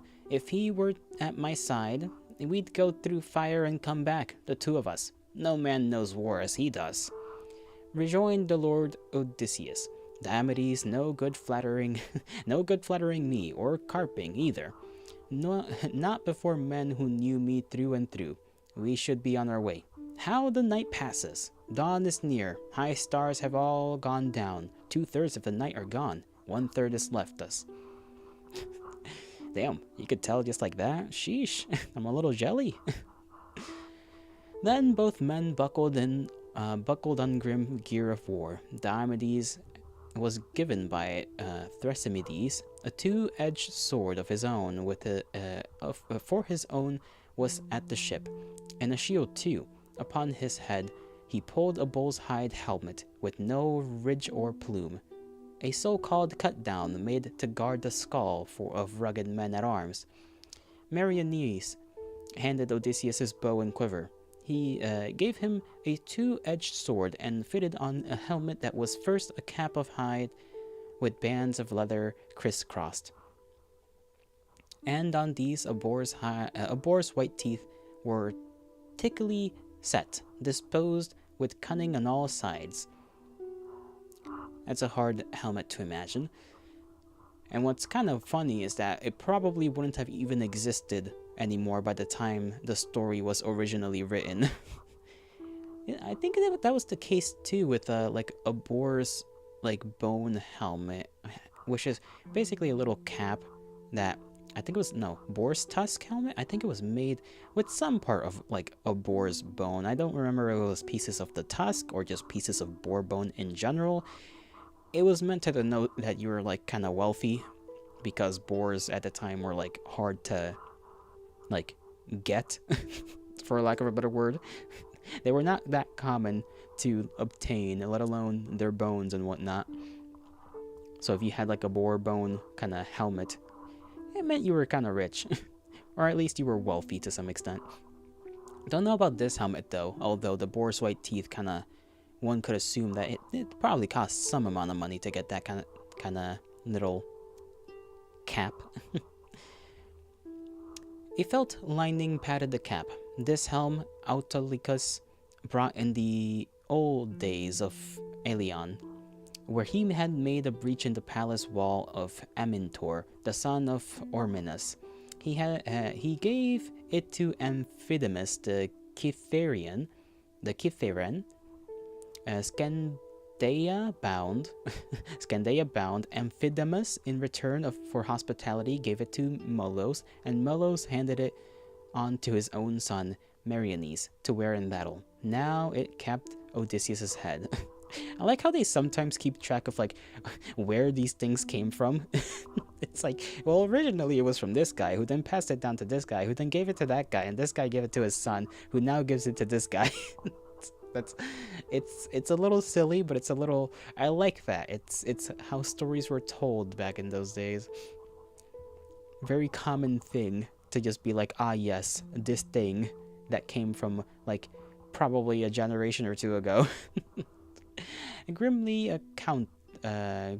accoutred, the two moved out into the darkness, leaving all their peers behind. Off to the right along their path, Pallas Athena sent a heron. A heron glide. I don't know why I said heron. A heron gliding down the night. They could not see it passing, but they heard its cry. And heartened by the fisher bird, Odysseus prayed, "O shout of Zeus who bears the storm cloud, hear me. In hard hours, ever at my side, you follow every move I make. Tonight befriend me most, Athena. Before we two retire on the ships, let us bring off some feat to gall the Trojans." In his turn, Diomedes, lord of the war cry, prayed, "O tireless one, hear me as well. Be with me as with Tydeus once, my father." Right, Diomedes was the one that saved Nestor. That's who I'm pretty sure that he was also the one that got beefed up by Athena for a good minute. But yes, he was the one that saved Nestor from getting killed almost in the front lines. "Be with me as with Tydeus once, my father, when he advanced as messengers to Thebes ahead of all Achaeans, left the Achaeans on the Asopus river under arms. His words to the Cadmeans were like honey, but terrible were the actions he devised as he withdrew, bright goddess, with your blessing. Now in the same way bless me, guard me now, for my path I shall offer at your altar a virgin heifer, a yearling, never yoked, her horns all sheathed in gold." These were their prayers, and Pallas Athena, Zeus's daughter, heard them. Falling silent after invoking her, they made their way like lions through the black night towards kills and carnage, braving spears and blood. Neither were Trojan leaders permitted sleep by Hector, but he called them all together, all who were lords and captains of the Trojans, to put his plans before them. "Who volunteers to undertake this mission and see it through for a great prize? He will have satisfaction, a chariot and 2 mettlesome fine horses, best of those beside the Achaean ships. For the man who dares to win fame for himself by a night patrol along the ships, to learn if they are guarded as before. It may be the Achaeans were so battered by our charge that now they talk of sailing, and so are weary that now they have no will for a night watch." The listening Trojans all grew mute and still. Among them there was one by the name of Dulon. Rich in gold and rich in bronze, this man was heir to the great herald Eumedes, and a good runner, puny though he seemed, and an only son, with 5 sisters. He spoke before the Trojans in response to Hector. "Hector, pride and excitement urge me on to make this night patrol close to the ships for information. Only lift up your staff and swear that my reward will be that team and brazen car that bear the son of Peleus. For my part, I take oath not to be blind on this patrol or let you down. I'll make it straight through all the camp until I reach the ship of Agamemnon. There the Achaeans captains must be debating battle or retreat." Who's gonna tell him? He doesn't know. He doesn't know. He doesn't know. They're outside. Hector complied, held up his staff, and swore, "May Zeus and Thunder, consort of Hera, witness this. No other Trojan rides that car behind that team. I say that you will do so. It is to be your glory." So he swore an oath to incite the man, and swore in vain. At once The runner slung his curving bow over his shoulder, and for cloak and skin of a grey wolf. He took a cap of weasel, picked up a javelin, and headed down. A javelin and a bow. I guess, he is fast. He is a runner, so I suppose his thing is not necessarily being like a standard spearman.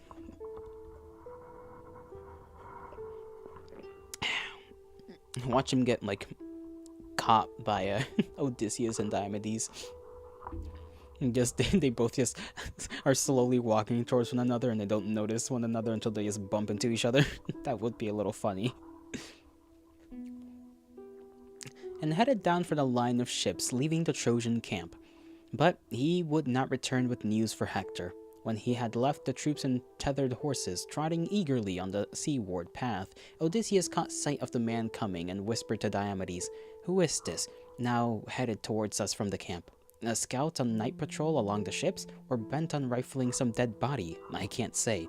Let him just pass into open ground a little, and we can catch him from behind. If he outruns us, once we are in between him and his base, attack with a spear throw, force him on the ships. Not to let him cut back to the town." The two conversed in whispers, and then lay still, flattened among dead bodies off the path, while the unwary man came running by. But when he had passed them 50 yards or so, a field's width, say, a team of mules could plow, being faster at this work than oxen, dragging a Bolton plowshare in a furrow, both ran after him. And at the sound of feet he stood stock still, for in his heart he had hoped that at a nod from Hector, fellow Trojans were on their way to fetch him back. Oh no, poor guy. He's like, oh, maybe I'm getting called back to return. That'd be great. And it's like, nope. Now only a spear throw's distance from him, maybe less. He recognized the Achaean enemies and took to his heels.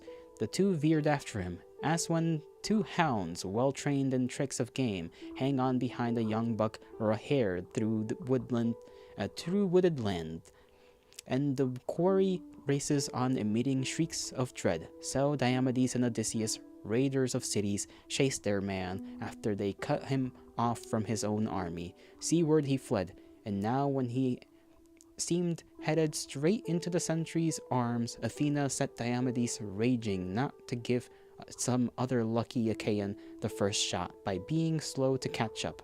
Poising his lance, Diomedes managed a great burst of speed and called out, "Halt! Or else my spear goes through you. Plunging death is coming at my hand. You cannot get away." Yeah, that's gonna make him stop. Telling him you're gonna fucking kill him is gonna make him stop. Yeah, great idea, Diomedes. In fact, he threw, but missed deliberately. Okay, I see. Maybe he's got something planned. The spearhead passed above the man's right shoulder and stuck fast before him in the ground. In panic fear, the runner tripped and stopped. A shattering noise came from his mouth, and he turned faint and pale. The two men, panting, soon came up with him to pin his arms. But now in tears he begged them, "Take me alive. I can arrange a ransom. Iron and bronze and gold I have at home, and father will not count the cost if only he knows me safe amid the Achaean ships." The shrewd captain Odysseus answered him, Courage. You need not feel your death so near. Tell me this, though, and plainly. What has brought you out of your camp in this way toward the ships alone by night when others take their rest? Would you despoil some corpse among the dead, or were you sent by Hector to find out our disposition at the ships, or did you wish to find out yourself? Dolon replied, his legs shaking underneath him, Carried away. I was against my own good sense by Hector. He said Achilles' team would be my prize, his chariot too, all trimmed with bronze. He told me to go through the black night, now swiftly passing, and to approach our enemies, to learn if guards are posted at the ships as usual, or if the Achaeans, punished by our hands, are in according to sail and, being far gone in weariness, have no will for your night watch.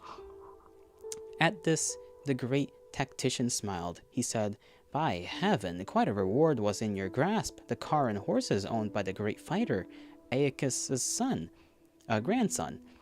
That is a fractious team for mortal men to master, not for Achilles. But he was born of an immortal mother. Tell me this now. Give me a plain answer. Where is Hector? Where did you leave him when you took this path? His arms? Where are they lying? Where are his horses? How have the other Trojans planned their watches and hours of sleep? Dullan again made answer. Man, this is spilling everything. Hector is with his staff, holding a council beside the funeral mound of the patriarch Ilios, far from the battlefield. No watches in your sense, sir, are being stood. No sentries chose to guard the camp. At every fire, the necessary number are awake, and keep one another vigilant. Detachments of allies, though, are everywhere asleep, and leave the sentry duty to the Trojans. Allies have no families near at hand. The great tactician, Odysseus said to him, and how are they encamped? Mixed in with Trojans or separately? Tell me about each one. I must know this. Dullan replied, I'll tell you. Nearest the sea are Carians and Paeonies, with Leleges, Caucanes, and Pelasgians. Up the Scamander are the Lycians, Mysians, Phrygian horsemen, and Maeonians. But why do you question me on these details? If you are bent on raiding a Trojan company, yonder are Thracians just arrived, far out on the left wing, apart from everyone. Their king is Rhesos Aeonides. His horse is the most royal I have seen, weathered whiter than snow and swift as the sea wind. His chariot is a masterwork in gold and silver, and the armor, huge and golden, brought by him here is marvelous to see, like no war gear of men but of immortals. You'll take me to the ships now, will you not? Or will you leave me here bound hand and foot while you go forward, testing what I told you for accuracy and advantage to yourselves? I think they're gonna kill him. I'm gonna be honest. He gave them everything, and if you give them everything and you're a hostage, like, you're kinda dead. You have no reason to be alive for them. Unless they made an oath to keep you alive, in which case they might hold to that oath. Because oaths in this time were very much important. There goes the last of my coffee for now. I think I'll make some more if we actually manage to get to the end of this chapter. Don't know if we'll go into the third one. We probably will. Let me just do a little thing real quick.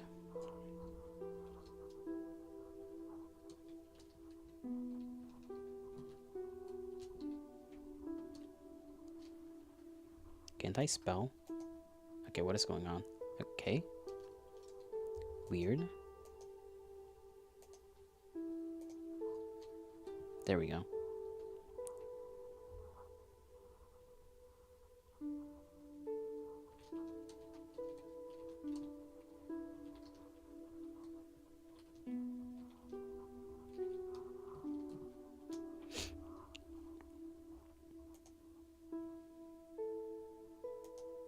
Alright, back to it.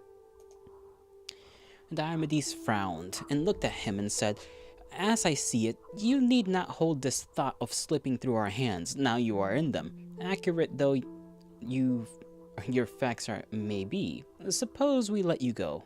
Or let you go for ransom? Later, by God, you'll come down on the ships to spy again, or to make open war. Resign your life now at my hands. You make no further trouble for the Argives. Even as he spoke, the man leaned forward, reaching to touch his shin, beseeching, but he brought his sword blade in a flash down on the nape and severed the two tendons. In the dust, the head of the still crying man was muffled. Yikes, brother, the tendons? Fucking hell. This man's not walking anymore. Or, well, no, he said down on the nape. Okay, and severed two tendons. Tendons of the nape? So what, he just cut his neck? Okay, I'm a little confused. In the dust, the head of the still crying man was muffled.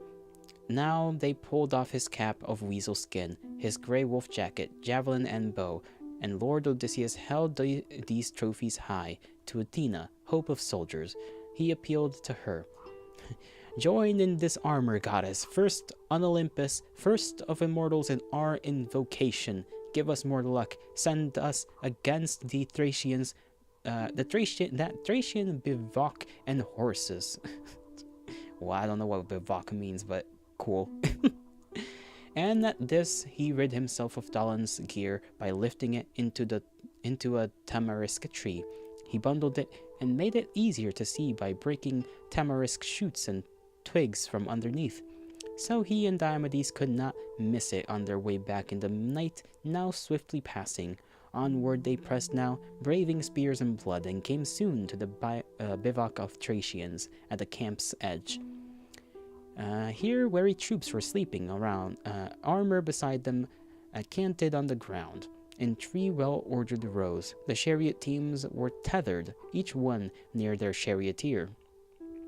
And in the center Rhyssus slept.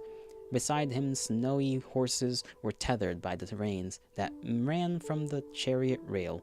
Odysseus first distinguished him and whispered, pointing him out to Diomedes, There is the man. There are the horses Dalan, whom we killed, described." Okay, so they did just straight up, just kind of shanked them. That was just a weird description.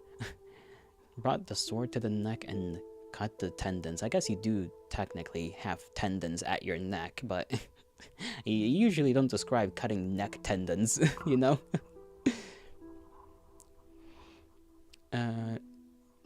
Come put your back in it, your heart. We stay here in arms for nothing? Go untie the horses, or let me do it, while you kill the men. Grey-eyed Athena filled Diomedes' heart with fury. Whirling left and right he struck, and pitiable sounds came from the bodies cleft by the sword's edge. Earth ran red with blood, as on a flock of goats or sheep, unshepherded and undefended, a baleful lion falls, and the son of Tydeus fell upon these Thracians until he had killed 12. And at his shoulder Odysseus, adept at war, moved up to drag out by the heels each man he killed, thinking by this to save the beautiful horses from shying at the bodies when they passed, being unused to dead men yet. At last, when Diomedes reached the Thracian king, he took a 13th precious life away. As the man gasped in sleep, nightmare upon him. Meanwhile, patient Odysseus freed the horses, hitching them together by the reins, and drove them off. He used his bow to whack them, missing the whip fixed in the painted chariot ready to his hand. With a low whistle, he made Diomedes look, but Diomedes waited, pondering what next to try in the way of outrage. Would he lift the pole and pilfer the king's chariot with his weapons, or take the life of still more Thracian men? His heart distended at the thought. When near him, out of the night air turning, Athena stood and said, "No. Put your mind on getting back to your own camp, son of great-hearted Tydeus. Unless you choose to run for it, supposing some other god may wake the Trojans now." That might happen. Diomedes respected the goddess's voice and turned to mount the chariot. Odysseus used his bow for whip, and off they went to the ships of the Achaeans. No blind watch was kept by Apollo of the silver bow, who saw Athena following Diomedes. Irritated by her, he joined the company of Trojans and roused Hippocon, a noble cousin of Rhyssus. Well, Rhyssus is already dead, so yikes. Out of sleep, the man awoke and saw the empty ground where once vast teams had stood. He saw the soldiers massacred and soaking in their blood, and cried aloud at this, calling his friends. Soon there were other cries, and a wild din of troops who ran up, staring at the horrors done in that sortie from the ships. Now those who did that work had reached on their return the spot where they had killed Hector's observer. Noble Odysseus had reined in the team, while Diomedes vaulted down the to sweep the bloody trophies into Odysseus's hands, and then remounted, and he whipped the horses into a wailing run, or wiling, could be wiling. Of all Achaeans, Nestor first heard the beats of distant hooves and said, "Friends, lords, and captains of the Argives, do I imagine it, or is it real? A drumming of distant hooves is in my ears. May it turn out already to be Odysseus and rugged Diomedes, back again, with no time lost in driving Trojan horses. I have been fearful that they might be hurt in the Trojan outcry." He had not yet finished all he was going to say when they came and set foot on the quiet ground. Their friends with warm hand grips and greetings gave them welcome. Nestor, lord of Gerenia, put the question. "Tell me, Odysseus, great in all men's eyes, how did you take these horses? How slip by into the Trojan camp? Or did some god come down to meet you and bestow them on you, horses like the white flames of the sun?"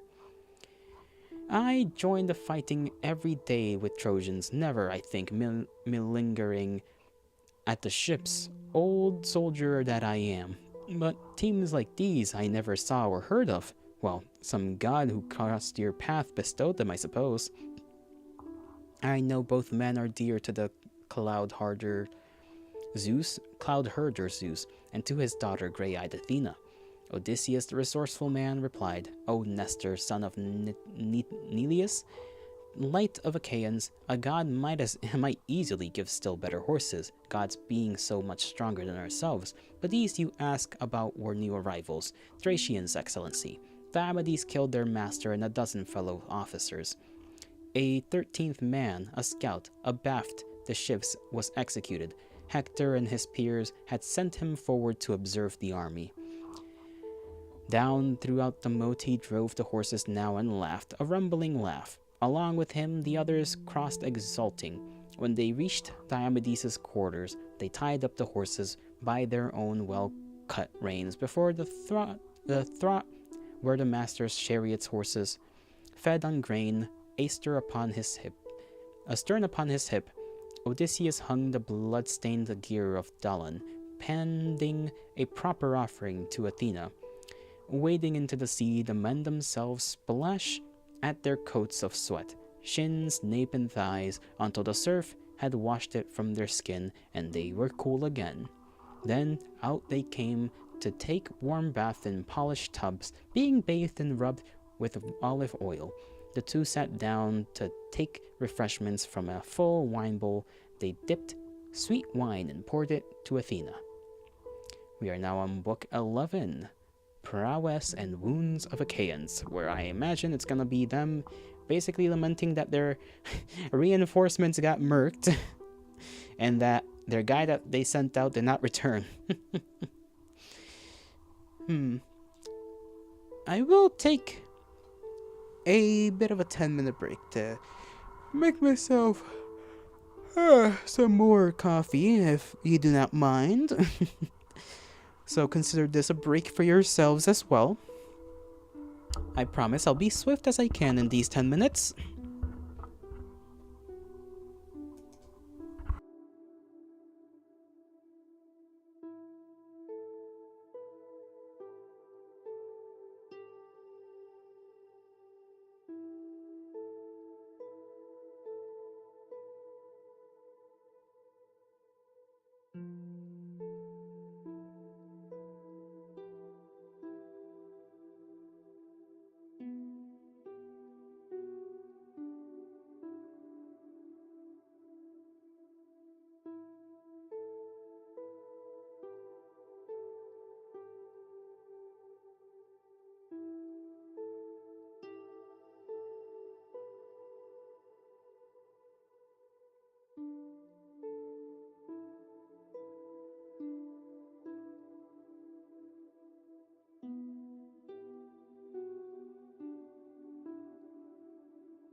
Return I have. Ay ay ay. With my coffee in hand, maybe a little warmer than I intended it to be when I made it, but it is what it is. Hopefully you all had a nice little break as well. My nose is trying to fight against me now for some reason. I'm fine. Let us continue on with this last chapter or book for the day. Power and the Wounds of Achaeans. Well, it's Wounds of Achaeans. Okay, thank goodness. I was going to start questioning whether it was going to be all like this and then it returned to normal. Dawn came up from the couch of her reclining, leaving her lord Tithonus' brilliant side with fresh light in her arms for gods and men, and Zeus commanded strife down to the beachhead, hard-bitten goddess, bearing in her hands the storm cloud sign of war. At the dead center upon Odysseus' black tattered ship she paused, an earshot of both wings. If a man shouted as far as Aias' quarters and Achilles' confident of their powers, these had beached their ships at the far right and the far left. Now from Odysseus' lugger strife gave tongue to a shivering cry. It stirred Achaean hearts to battle without rest. Now warfare seemed lovelier than return, lovelier than sailing in the decked ships to their own native lands. The son of Atreus cried out, "Troops and arms!" and clothed himself in armor of bright bronze. Upon his leg he fitted beautiful greaves with silver ankle straps. Around his chest he buckled on a cuirass, long ago a pledge of friendship from the lord Cinyras, who heard his fame at Kypros on the eve of the Achaeans sailing against Troy. To please the Achaean king he made this gift, a cuirass with 10 banks of dark enamel, 12 of gold, 20 of tin. Dark blue enamel serpents, 3 on either side, arched towards the neck, like rainbows that Lord Zeus will pose on cloud as presages to men. Across his shoulder and chest he hung a sword whose hilt bore shining golden studs, and band of silver glinted on the scabbard, hooked to a gilt baldric. Next he took his shield, a broad one, and a work of art for battle. Circled 10 times with bronze, the 20 studs were pale tin around the rim. The central boss dark blue enamel that a fire-eyed Gorgon's horrifying maw enclosed, with the rout and terror flanking her. Silver the shield strap, whereon a dark blue serpent twined 3 heads, put forth by one trunk, flexing every way. Then Agamemnon fitted on his brow a helmet double-ridged, with 4 white crests of horsehair nodding savagely above it. Last, 2 tough spears he took, with brazen spearheads whetted sharp. And that clear bronze reflected gleams of sunlight far into heaven. Athena thundered overhead, and Hera thundered honor in heaven to golden Machini's lord. Now every captain told his charioteer, "Dress on the moat, hold hard here." In battle and on foot in battle gear, with weapons, all these fighters moved ahead. Into the sky of dawn, an irrepressible cry went up as lines of men preceded war cars at the moats, and war cars in support came just behind. Now Zeus, the son of Cronos, roused an uproar along this host, and sprinkled bloody dew from highest heaven, being resolved that day to crowd the great warriors in the undergloom. Across the moat, on rising ground, the Trojans mustered around tall Hector, noble Polydamas, Aeneas, whom they honored as a god, Antenor, 3 sons, Polybos, Agenor, and young Acamas, godlike prince. Hector moved forward with his round-faced shield, as from night clouds a baleful summer star will blaze into the clear, then fade in cloud. So Hector shone in front or became hidden when he harangued the rear ranks. His whole form in bronze a flash like lightning of Father Zeus. Imagine at each end of a rich man's field a line of reapers formed, who cut a swath in barley or wheat, and spiky clumps of grain are brought low by the scything. Even so, these armies moved to cut each other down, and neither Trojan nor Achaean thought of ruinous retreat. The line of battle held them face to face, lunging like wolves, and strife, who thrives on groaning like looked on that field in joy, for she alone of goddesses or gods mixed in the fighting. The rest were absent now, and were at ease in great halls of their own, beautiful chambers built for immortals on Olympus's ridges, all being bitter against the dark Storm King for decreeing this day's battle to the Trojans. But their father ignored them. In his share, withdrawn from all, he gloried looking down on wall and ship and metal flash of battle, men slaying others, and the quiet slain. While the sun rose and morning grew in splendor, javelins were launched and soldiers fell on both sides equally. But at the hour, a woodsman takes his lunch in a cool grove of mountain pines, when he has grown arm-weary, chopping tall timber down, and sick of labor, longs for refreshment. At that height of noon, Danaans, calling fiercely back and forth, broke the Trojan line. First Agamemnon charged and killed a Trojan chief, Bianor, and Oleus, his charioteer. This man dismounted to face him, but only met a spear thrust square between the eyes. Yikes, headshot. And unchecked by his bronze helmet rim. Though bronze and bone, the spear had broke into the brain within and left it splattered. Down he went, and martial Agamemnon abandoned Bianor and Oleus with glistening bare chest when he had stripped them.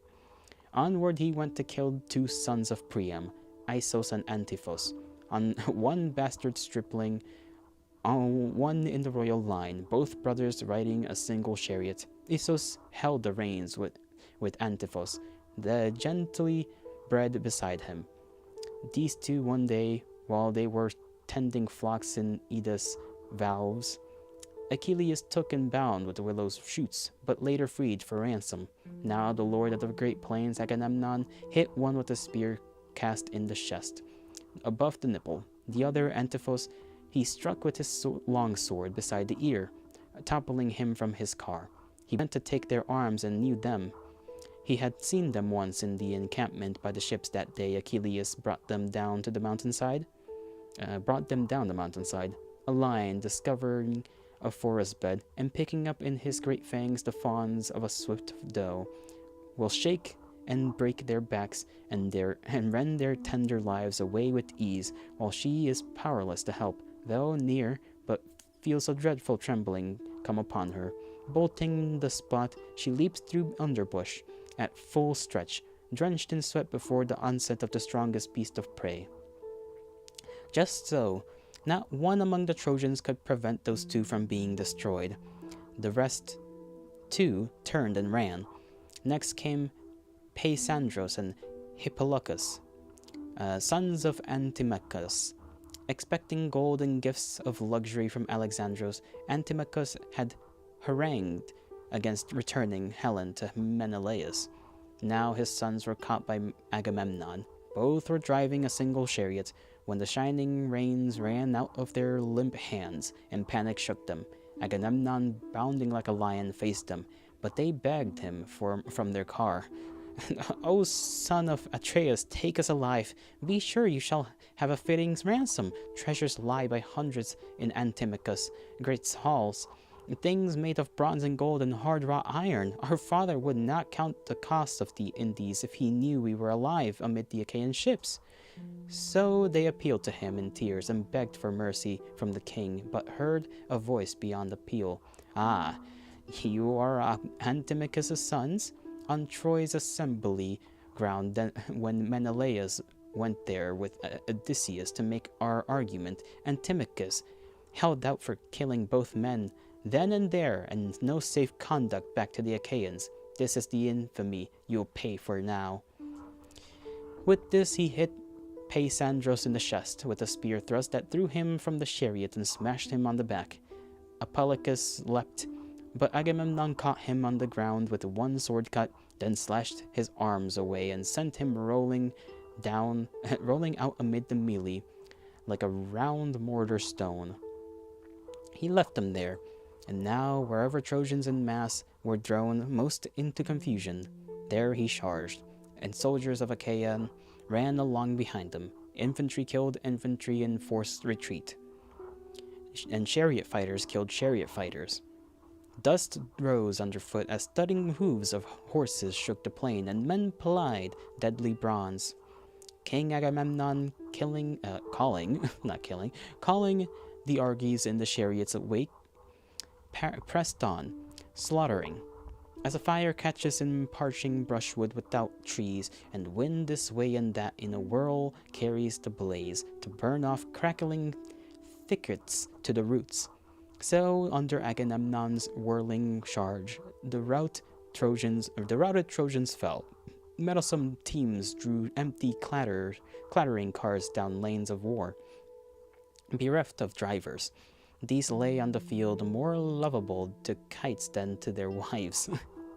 But Zeus mysteriously guided Hector out of the spears and dust, out of the slaughter, out of the blood and tumult, while Atreides led the chase and sheared to the Danaans on.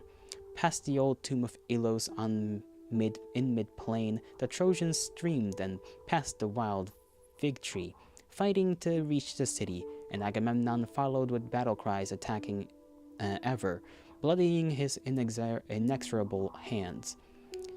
At last they reached the west gate and the oak and halted there, awaiting one another. As those behind in mid-plain struggled on like cows, a lion terrifies at dusk into a stampede. One cow at a time will see breathtaking death. Clamped on her neck with the powerful fangs, the lion crunches her to make his kill, then gulps her blood and guts. Even so in pursuit was Agamemnon, forever killing laggards as they fled.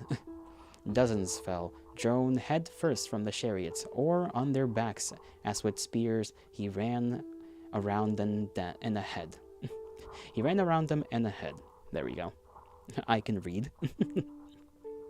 Now in the end, when he was near the city and the wall, to earth from heaven, the father of gods and men descended and sat down on Ida's crest amid her springs, bearing his jagged lightning. He made Iris of golden wings his herald, saying, "Away with you who walk the wind, tell this to Hector. While he still can see Lord Marshal Agamemnon in the forefront, devastating the ranks, let him retire and call on other troops to fight, to bear the brunt of battle with his enemies. But when spear cast or bow shot hits the man, so that he mounts his chariot again, at this point I give Hector power of massacre down to the deep-sea ships of the Achaeans, till the sun dips and starry darkness comes." Iris, who walks on the swift wind, obeyed him, running down Ida's hills to Ilion. There godlike Hector, son of Priam, stood amid the horses and the wheeled cars, and swooping down like wind, Iris addressed him. "Son of Priam, Hector, great in craft of battle, Zeus commissioned me to tell you, while you can see Lord Marshal Agamemnon in the forefront, devastating the ranks, you must retire, and call on other troops to bear the brunt of battle with your enemies. But when the man is hit by spear or bow shot, so that he takes to his chariot again, at this point Zeus will give you power of massacre as far as the deep sea ships of the Achaeans, till the sun dips and starry darkness comes." When she had said this, Iris veered away, and from his chariot Hector vaulted down, shaking his whetted spear, making the rounds to put fight into Trojans everywhere and roused a bloody combat. Now they turned and held a line against Achaeans, whom on their side new companies reinforced. They closed up ranks for action, hand to hand, and Agamemnon strove to outstrip them all. "Heaven-dwelled muses of Olympus, tell me who first among allies or Trojans braved Agamemnon." "It was young Iphidamus, Antenor's brawny and athletic son, who had been reared in Thrace, the fertile country. Billowy grassland nourisher of flocks. Chryses, father of Theano, his mother, brought up the child, and when he reached the stage of promising manhood, tried to hold him there, betrothing to him a daughter. But he left his bridal chamber for the Achaean war when the word came. 12 ships put out with him, and these he duly beached at Percote, making his way to Ilion on foot. Now it was he who tackled Agamemnon when they came near each other. Agamemnon thrust, but missed as the haft turned in his hand. Iphidamus' point went home below the cuirass hard into the belt. He put his weight into it with heavy thews, leaning after the blow, but could not pierce the armored loinguard. Rather, his point was turned, like lead on silver bent. The lord of the great plains now took hold and threw the weapon towards him, raging lion-like, wrenching it from the Trojan's hand, then struck him with a sword cut toward the neck and killed him. Down he dropped into the sleep of bronze, sad that he fought for the townsmen of his bride and died abroad before he could enjoy her. Lavish though he had been for her, he gave 100 beeves and promised 1,000 head of sheep and goats, for myriads grazed his land. Now Agamemnon stripped his corpse and bore amid the Achaean host his beautiful armor. Chaon saw him. I don't know how to pronounce that. Chaon, a notable fighter, eldest of son of Antenor, and cruel grief clouded his eyes at the downfall of his brother. Taking Agamemnon on the flank, he hit his arm below the elbow, straight through skin and tendon, past this bright spear point. Now the Lord Marshal Agamemnon shuddered. Not that he quit the battle, not at all, but swung on Chaon, I don't know, with gale-hardened spear. The man, by now, furiously pulling his brother Iphidamus by the foot, calling his peers. But as he pulled the corpse to the Trojan side, Agamemnon sent home his polished spear and mortally wounded him under his shield. He moved in to behead him, and the head rolled on Iphidamus. Thus Antenor's sons had met their destiny at Atreides' hands, entering the gloom of death. And still the victor roamed back and forth along the living ranks with spear and sword, attacking, or with stones as long as hot blood gushed from his wound.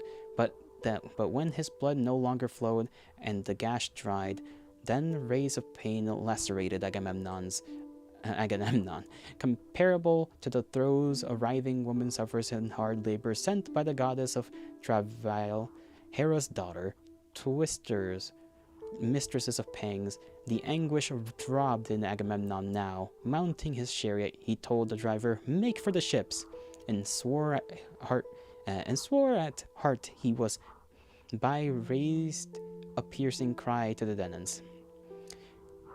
Okay, that sentence kind of doesn't make sense to me. Hold on. Make for the ships, and sore at heart he was.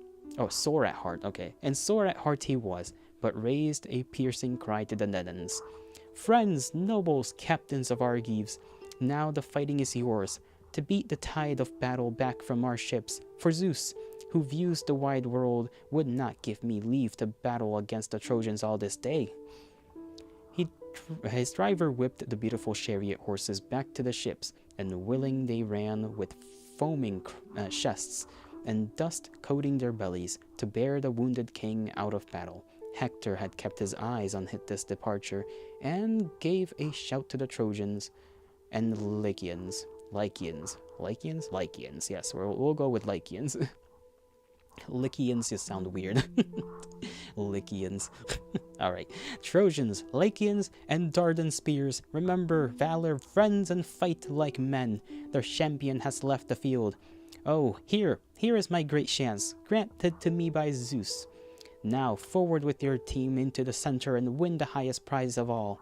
He stirred them, rallying each man's courage, as a hunter would send his hounds against a lion or boar, so Hector sent his Trojans headlong in against the Achaeans. Hector, Priam's son, hard as the war god, now in pride and zeal hunter led his fighters on. He fell on the battle line like a high, screaming squall that blows down on the purple open sea. And who were the adversaries that he killed when Zeus accorded him this rush of glory? Asaios first, Autanos and Opites, Dalops, Clytides, Opheltios, Agenlaus, Aesimenos, Oros, rugged Hipponos. These leaders of Thenans he destroyed, then turned on the rank and file. A lashing gale out of the west will rift high snowy clouds, the south wind piled, as big seas rise and roll with foam and spindrift from the whistling wind. So were Achaeans' masses rent by Hector. Ruin was near, irreparable defeat. Achaeans all but driven on the ships, had not Odysseus called to Diomedes. Let me see if I can take a drink real quick before I continue. Ay. They hit us with that random almost paragraph of names again. It's just a sentence of like random names, I'm sure we've seen a couple of these though. Like Hipponos kinda sounds familiar to me. I feel like I've heard that one at least once.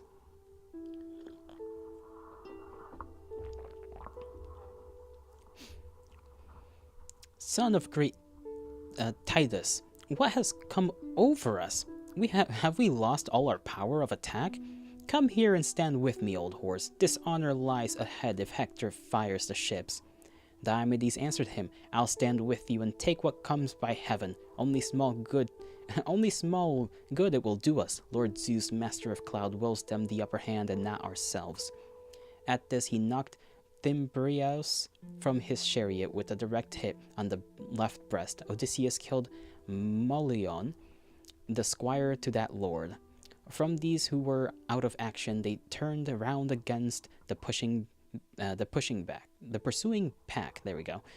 You would have said two boars that turn on hounds, and charging back did slaughter among Trojans. Thus the Achaeans had some relief, a respite, as they yielded before magnificent Hector. Next, the two destroyed a Trojan pair in their war car, sons of Merops Percosius, clairvoyant beyond all men, who had denied his sons permission to join man-wasting war, but they paid him no heed. Dark death spirits led them on, and now the incomparable spearman Diomedes ripped them out of life and took their gear. Hippodamus, besides Hippirchos, went down before Odysseus, who stripped them.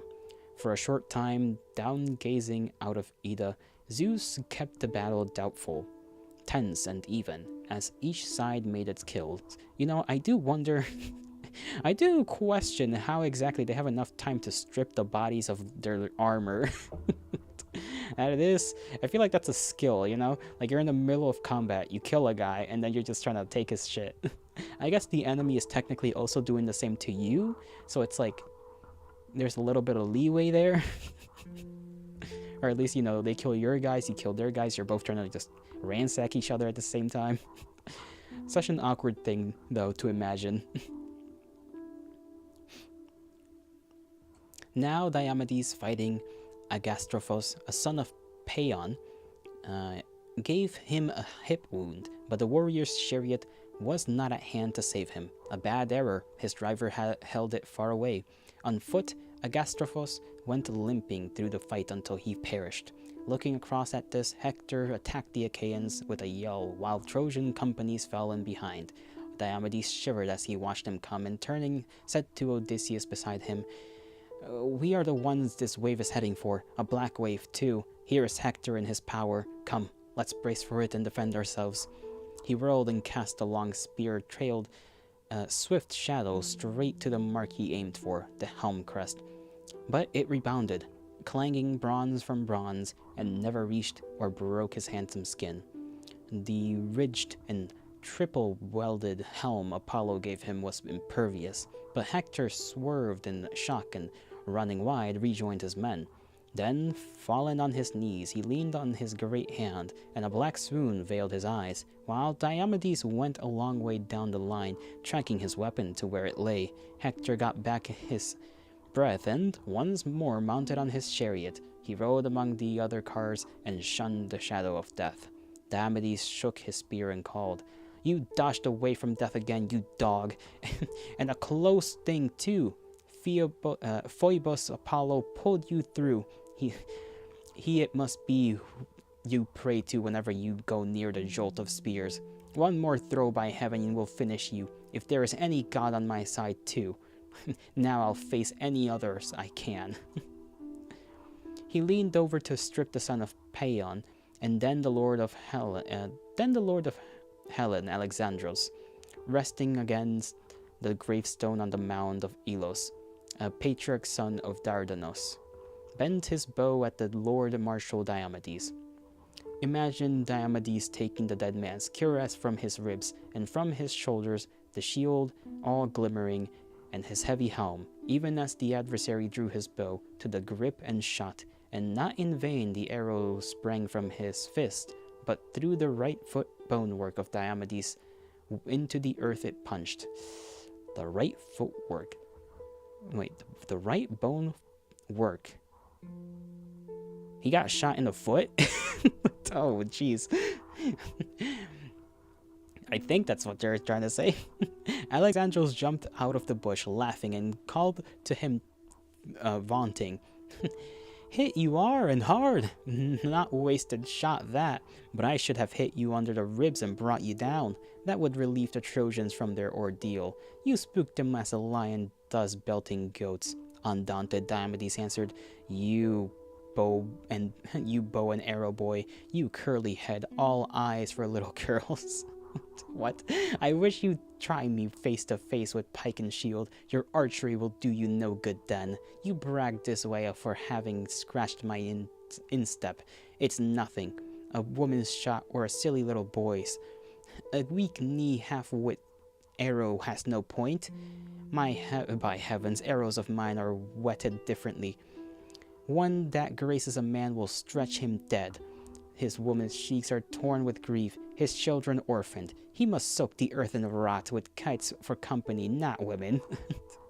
God damn. He's like just roasting them for shooting his foot. You know, I don't blame him. I don't blame him. If I got shot in the foot, I too would be talking shit. As he said this, Odysseus moved over and stood in front of him. Then, sitting back, Diomedes pulled the arrow from his foot and dragged agony with it through his flesh. He climbed his chariot and told his driver, "Make for the ships." And he was grieved at heart. Odysseus, now the good spear, stood alone. No Argive held the ground with him, as fear had gripped them all, and grimly vexed, he spoke to his own valor. "Here is trouble, and what will become of me? A black day this, if I show fear and run before this crowd, but worse if I am captured, being alone. Zeus routed all the rest of the Danaans by why this bandying inwards? Words, my friend. Cowards are men who leave the front in war.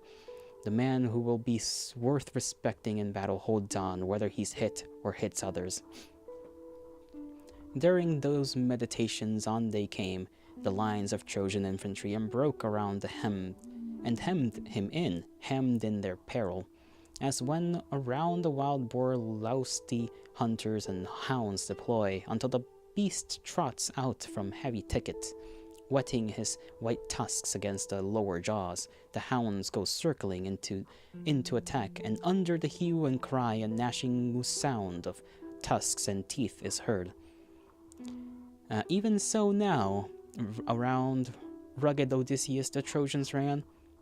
Diopetes was the first Odysseus wounded on the slopes of shoulders, making a spring with his sharp spear, and next he hit Thoon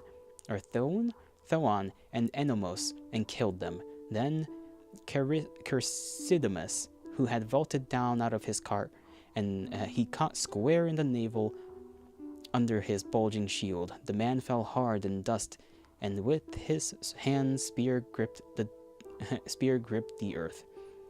Leaving them there, he hit Hippazides, Charops, a brother of the rich man, Sokos, and Sokos gallantly ran up to shield him, taking a stand before the attacker, saying, "Odysseus, great in all men's eyes, unwearied master of guile and toil, today the sons of Hipposus will be your claim to glory. Either you kill and strip these such men as these, or die hit by my spear." Yeah, bro, you're not him. You're not him. I don't know if you know this, but there's a there's a kind of sequel to this story, and it kind of has this man's name in it. Even as he spoke, he let fly at the round shield, and his weapon pierced the shining surface, pierced the bright, elaborate cuirass with his weight behind it, flaying Odysseus's ribs. Yikes. Athena barred all access to the hero's heart and lungs. Odysseus knew the wound had not been mortal, and yielding round, he said to Sokos, "Ah, poor soldier, your own death plunge into the dark lies before you now. You cripple me, and for any further fight today with Trojans. But as for you, I say a bloody death, a black nightmare of death is close upon you. My spear kills you. You'll give up the fight to me, your soul to the strong driver, death." This made the other turn as if to run, but as he turned, the spear crashed in his back between the shoulders, driving through his chest, and down he went with clanging gear. God damn, like, Odysseus passed that fucking skill check. You know how in Fallout, or like, yeah, I think Fallout, you can, if you up your, you can have like an intimidation skill check. I feel like that's what Odysseus just did. He just passed the skill check. Made this man run away, or I guess attempt to, before he just caught him in the back. Odysseus made his boast over the fallen, son of Hippasus. That fighting man and horseman, death ran ahead to meet you, no escape. Poor soldier, father and mother would not bend to close your eyes in death, but carrion birds will tear them out and clap their wings around you. My own corpse will be fired by the Achaeans if in fact I die. On this he drew Sokos' hard weapon from his flesh and through his convex shield. After the extracted spearhead, blood welled up in streams and grieved his heart. Elated when they saw Odysseus' blood flow out, the Trojans yelled, converging on him. Now he gave ground, backing away, and called his own companions. 3 tremendous shouts he gave, as loud as a man's head could hold, and each time he was heard by Menelaus, who turned and said to Aias at his side, "Son of Telamon, and the gods of old, Lord Aias of the army, a faint shout has reached my ears. Odysseus' voice it is, as though the man were in great trouble, with Trojans who had cut him off alone. We must go through the melee. Better save him. I'm afraid some hurt will come to him and loss irreparable to the Achaeans." I mean, you're right. Literally the plot coming in to save Odysseus.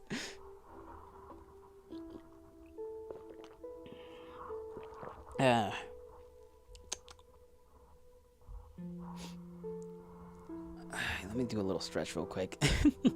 My arms are feeling a bit stiff. Everything about me is feeling a bit stiff, really. Ooh, shoulders just crinkled like bags of chips. That's probably not good. Alright, let's keep on going. At this, he held the way, and Aias followed, godlike, formidable, and before long they found Odysseus. Is this Aias the taller or the shorter? That's my first question. Because I'm pretty sure that both of them are still alive, so I need to know. I imagine it's the taller. Trojans had closed around him, as tawny jackals from the hills will ring an antlered deer, gone heavy with his wounds. After the hunter's arrows strike, the deer goes running clean away. He runs as long as warm blood flows and knees can drive him on. Then, when at last the feathered arrows downs him, carrion jackals in a shady grove devour him. But now some power brings down the ravenous lion, and the shrinking jackals go off cowering. He must have their prey. just as around Odysseus, man of war with versatile wits, the Trojans closed, but he, by stabbing out and fainting with his spear, averted death's hard hour for that day. And now came Aias with his tower of shield. Yep, it's the taller, because the taller is the one with the big shield. With his tower of shield to stand beside him. This way and that the Trojans shrank away, and soldierly Menelaus led their quarry by the hand out of the fight to where his driver brought his chariot up. Now Aias, charging, brought down Doricolos, a bastard son of Priam, when he wounded Pandocos, Lysandrus, and Pyrasos, Pylartes too. Out here, he's getting like a freaking what is that? Okay, 1, 2, 3. Okay, he wounded like 4 guys and killed 1. like it's just like that. Damn. As when a river in flood from mountain snowfields reaches the flat land, whipped by a storm of rain, it sweeps away hundreds of withered oaks, hundreds of pines, and casts black tons of driftwood in the sea. So Aias in his glory swept the field, wrecking both chariots and men. But Hector had no report of it, being in a fight along Scamander's bank on the left wing amid the great slaughter, where a battle cry indomitable had risen around Nestor and soldierly Idomeneus. These Hector faced in battle. He performed prodigies in spearmanship and chariot handling, making havoc in the young man's ranks.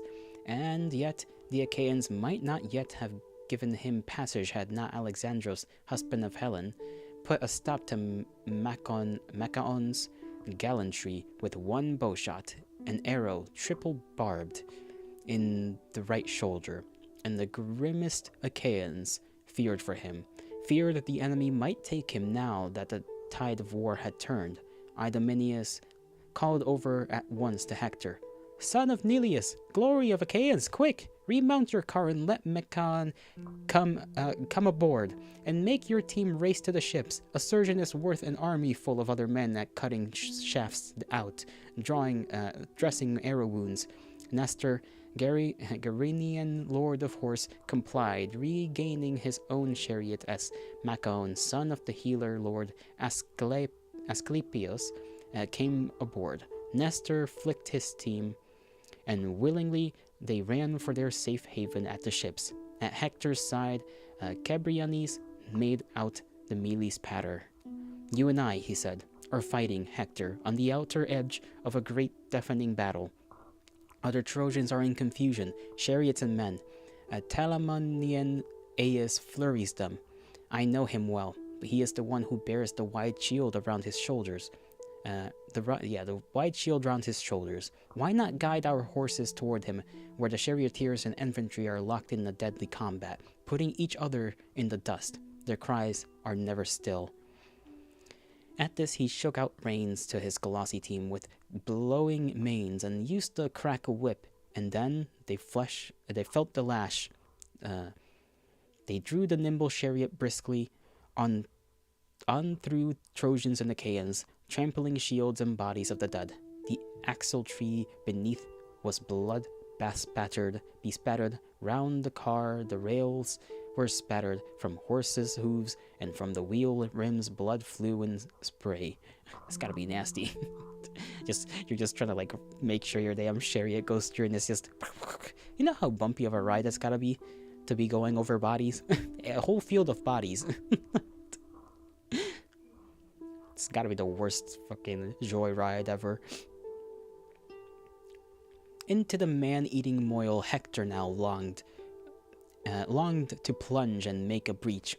He pressed the Achaeans, never gave way an inch to any spear, but ranged among the ranks of other fighters, using his javelin, longsword, and his big stones, and shunning only Aias in the combat. Zeus took it ill when he engaged his betters. Now Father Zeus, benched high on Ida, moved great Aias to retreat. He stood stock still and tossed his 7-fold shield over his shoulder, dazed with dread. With half-closed eyes, he glared at the crowd, a wild thing brought to bay, turning a little, shifting knee past knee. So formidable in his fear he was, like a dawn lion from a stable yard, driven by hounds and farmhands. All night long they watch and will not let him take his prey, his chosen fat one, prowling, craving meat. He could not make a breakthrough. Volleying javelins are launched against him by strong arms. Fire bands bring him to heel. For all his great elan and heartsick, he retreats at dawn. His great elan? Let me see what that word even means.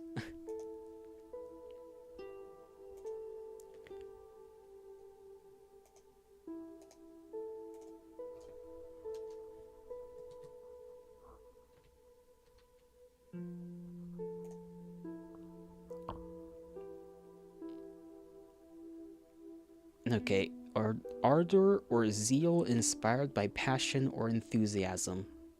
Gotcha. I kinda understand. Only slightly, though. So Aias, heartsick before the Trojans, foot by foot, retreated grudgingly before the ship's sake. An ass that plods along the field will be too much for attacking boys. On his dumb back, stick after stick may break. Still, he will enter standing grain and crop it, even as boys are beating him. So puny is their strength, and barely will they drive him from the field when he is gorging on grain. In the same way, the confident Trojans and their best allies continuously made the son of Telamon their target, with direct hits on his shield. Remembering his power in attack, sometimes he turned at bay and held the advance of Trojan squadrons, then resumed retreat, but kept them from the straight path to the ships, while he himself, between Achaeans and Trojans, forged his way. Spears thrown by brawny hands at times would stick in his great shield. The rest stood fixed midway in earth before they reached the white flesh they were famished for. They are really running this man, just this poor man is getting just chased down. They keep throwing stuff at him, but he's just blocking. Man, he's lucky his shield is literally made with like 7 layers of like skin. Eurypylus damn. Okay, this is one of those tough ones. Eurypylus Eumaimon's great son realized his danger, seeing him hard pressed by the missile hail, and moved over beside him. Stabbing out with his bright spear, he hit Phausios' son, Apisaon, marshal, in the liver, under his midriff, and unstrung his knees, then bent to take the armor from his shoulders. Godlike Alexandros had seen him come, now saw him strip Apision. In all haste, he drew his bow upon Eurypylus and hit him in the right thigh with an arrow, splintering the shaft, weighting the leg. Retiring now to bleed among his men and shun black death, Eurypylus cried sharply, "Friends, lords and nobles of the Argives, halt! Turn around and try to keep off this hard hour from Aias. He is driven back by spears. I would not say for sure he will survive the grinding war. Go form a wedge for Aias, the son of Telamon." So, with his leg wound, Eurypylus begged them, and they formed a wedge for Aias, moving near, shoulder to shoulder, leaning shield on shield, with spears held high, while Aias gave way toward them. When he joined them, he turned and took his stand. That way they fought, as the very body of fire strives and bends, while out of battle, Nelean horses foaming carried Nestor, carried Machaon, and Achilles the great runner saw Machaon. He had been standing on his ship's high stern to view the moil of war over the rampart, heart-rending struggle and pursuit. But now he called to Patroclus from the afterdeck, and hearing in the hut, the other came, rugged it seemed, as Ares, though his doom was fixed that instant.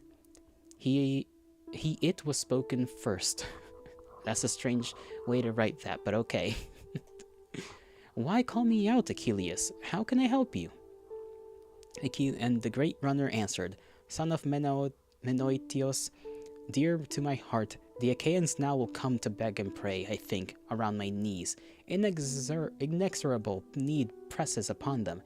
Only go now, Patroclus, and ask Nestor, who is this wounded man he ferries back out of the battle. All his gear behind looks like the gear of Machaon, but I cannot get a good look at the man.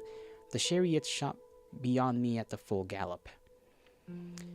Doing as his companion willed, Patroclus ran off along the Achaean huts and ships. Now Nestor, the wounded man, arriving at Nestor's hut, dismounted on the turf, and Erymanedon the squire unhitched the team.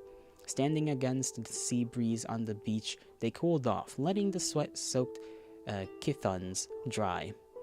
Then, entering Nestor's hut, they took their seats in armchairs. Mulled drink was prepared for them by softly brided Hecamede, Nestor's prize from Achilles. Plundering of Tenedos, Ersinos, Ersinos' daughter. Ersinus? Ersino? I don't know how do you pronounce that O? That's gonna bother me to the end of my days. The Achaeans had chosen her for Nestor, honoring excellence in counsel. First, the girl pushed up before them a beautiful table with enameled legs. Then she set out a basket full of bronze and onion to give relish to their wine, pale yellow honey, sacred barley meal, beside a cup of wondrous beauty, brought from Pylos by the old king.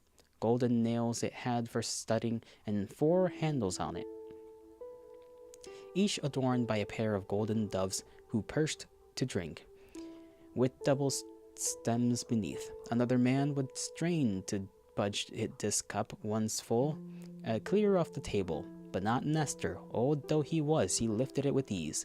Now mixing Paramenian wine for them in this, the servant, like a goddess in demeanor, grated a goat's milk cheese over the wine upon the brazen grater, and sifted in white barley meal. Her potion thus prepared, she called on both to drink. That's a strange mixture, wine with cheese and honey and a lot of other things. It's all kind of mixed up in there. I've never heard of such a thing.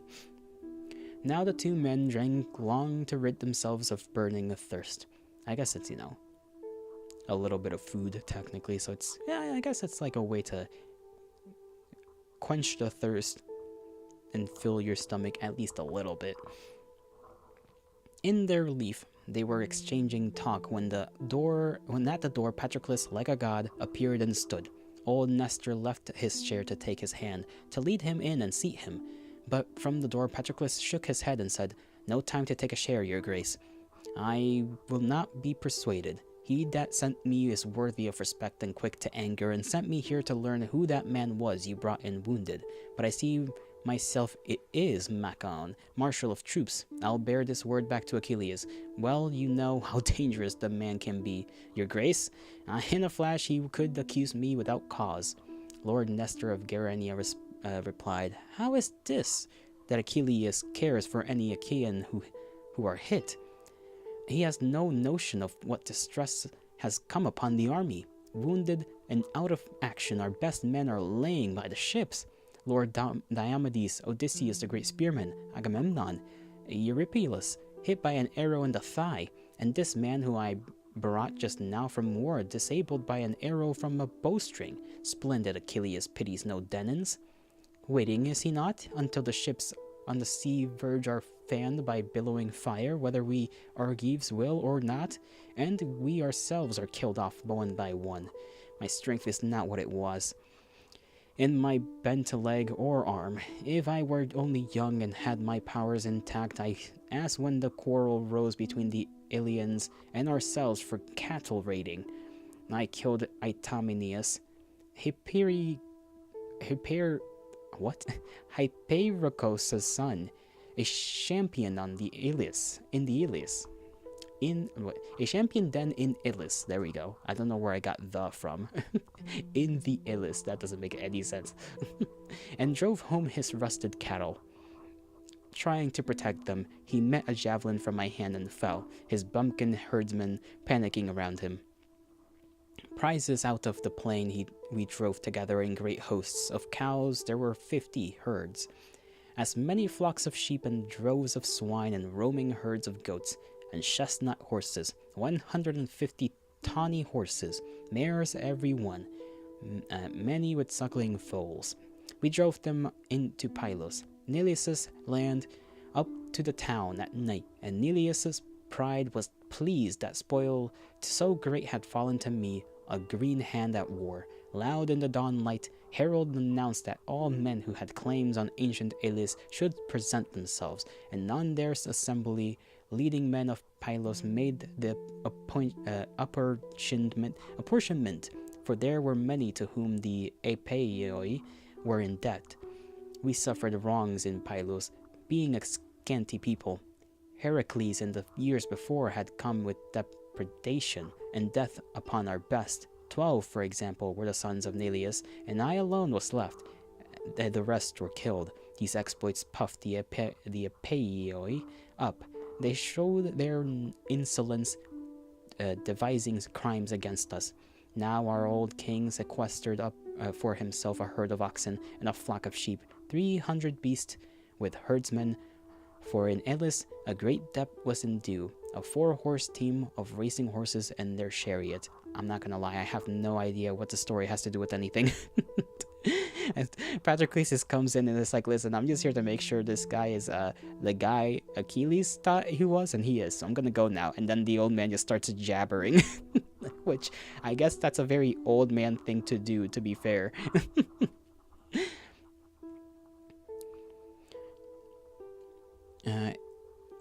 For in Elis a great debt was in due, a 4-horse team of racing horses and their chariot that once would have contended in the games and raced to win the tripod, but Augeas,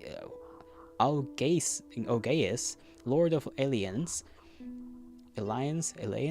kept them and sent home the empty-handed grieving charioteer. In his long anger for these words and deeds, the old king now made his choice of plenty for himself, and to the people gave all the rest to be distributed, seeing to it that no man lacked his share. We were proceeding with all this and making sacrifice around the town, when on the 3rd day the Epeioi came in multitudes, with horses driven hard. Muliones' 2 boys among them armed, though still untrained in warfare. There is a city, Thryoisa, on a beetling hill above the Alpheos, at the verge of Pylos. This they besieged in fury to pull it down and scourged the whole plain. But Athena bore a warning for us, running from Olympus by night to take up arms, and she assembled troops of Pylos keen to fight. Now Neleus would not hear for my arming, hid my horse, denied I had ever learned the arts of war. Yet even so I made my mark among our charioteers. Foot soldiers thought I was. Athena so conducted that affray. A stream called Mineos joined the sea near Arene. Horsemen of Pylos there awaited the unearthly dawn, while infantry flowed up to join us. Arming with all speed by noon, we reached Alpheus' ancient waters, making our offering there to Zeus all-powerful, to Alpheus and to Poseidon's bulls, a heifer to Athena, hope of soldiers. Afterwards we took our evening meal along the column by companies and slept, each man in his own gear beside the river. Meanwhile the bold invading Epeioi kept the town besieged. They burned to pull it down, but first had sight of Ares' handiwork. For as the flaming sun rose on the land, we met them in battle, calling on Lord Zeus and on Athena. Pelians and Epeioi contended. I was the first to kill a man and take his horse, the spearman Molius. He was Augeas' son-in-law, his sister russet-haired Agamede, she who knew all medicinal herbs the wide world bears. This man I hit with my bronze-bladed spear as he came on, and he tumbled into the dust. Then I counted his war car and stood amid our forward fighters. The Epioi shrank away, this way and that. They saw their captain charioteer, splendid in battle, fallen, and my hour had come. I drove into them like a black storm cloud and captured 50 chariots. 2 men bit the dust alongside, each empowered by my spear. Then, too, I would have pillaged the 2 sons of Actor and Moliones, but their true sire who rules the wide sea and sets earth a-tremble hid them in cloud and saved them from the war. After that, Zeus gave power into the hands of Pelians, and we pursued our enemy throughout all the great plain, taking many lives, amassing their fine armor, till we brought our horses to the grainland, Bauprasion, Olynie rock, and the hill called Eliasius. Eliasius. Damn, that's tough. All of these names are tough. And there, as Athena made our troop turn back, I killed and left my last foe. The Achaeans withdrew briskly and turned their horses' heads toward Pylos. Among gods, they prayed to Zeus, to Nestor among men. So was I then, if that was I, and not a dream. Not so Achilles, who alone gains by his valor. Ah, but I can prophesy his weeping from his people's after his people perish. My dear fellow Menoetius made your duty doubly clear when he sent you from Phthia to Agamemnon. Standing inside, Odysseus and I overheard him, every word, so clearly.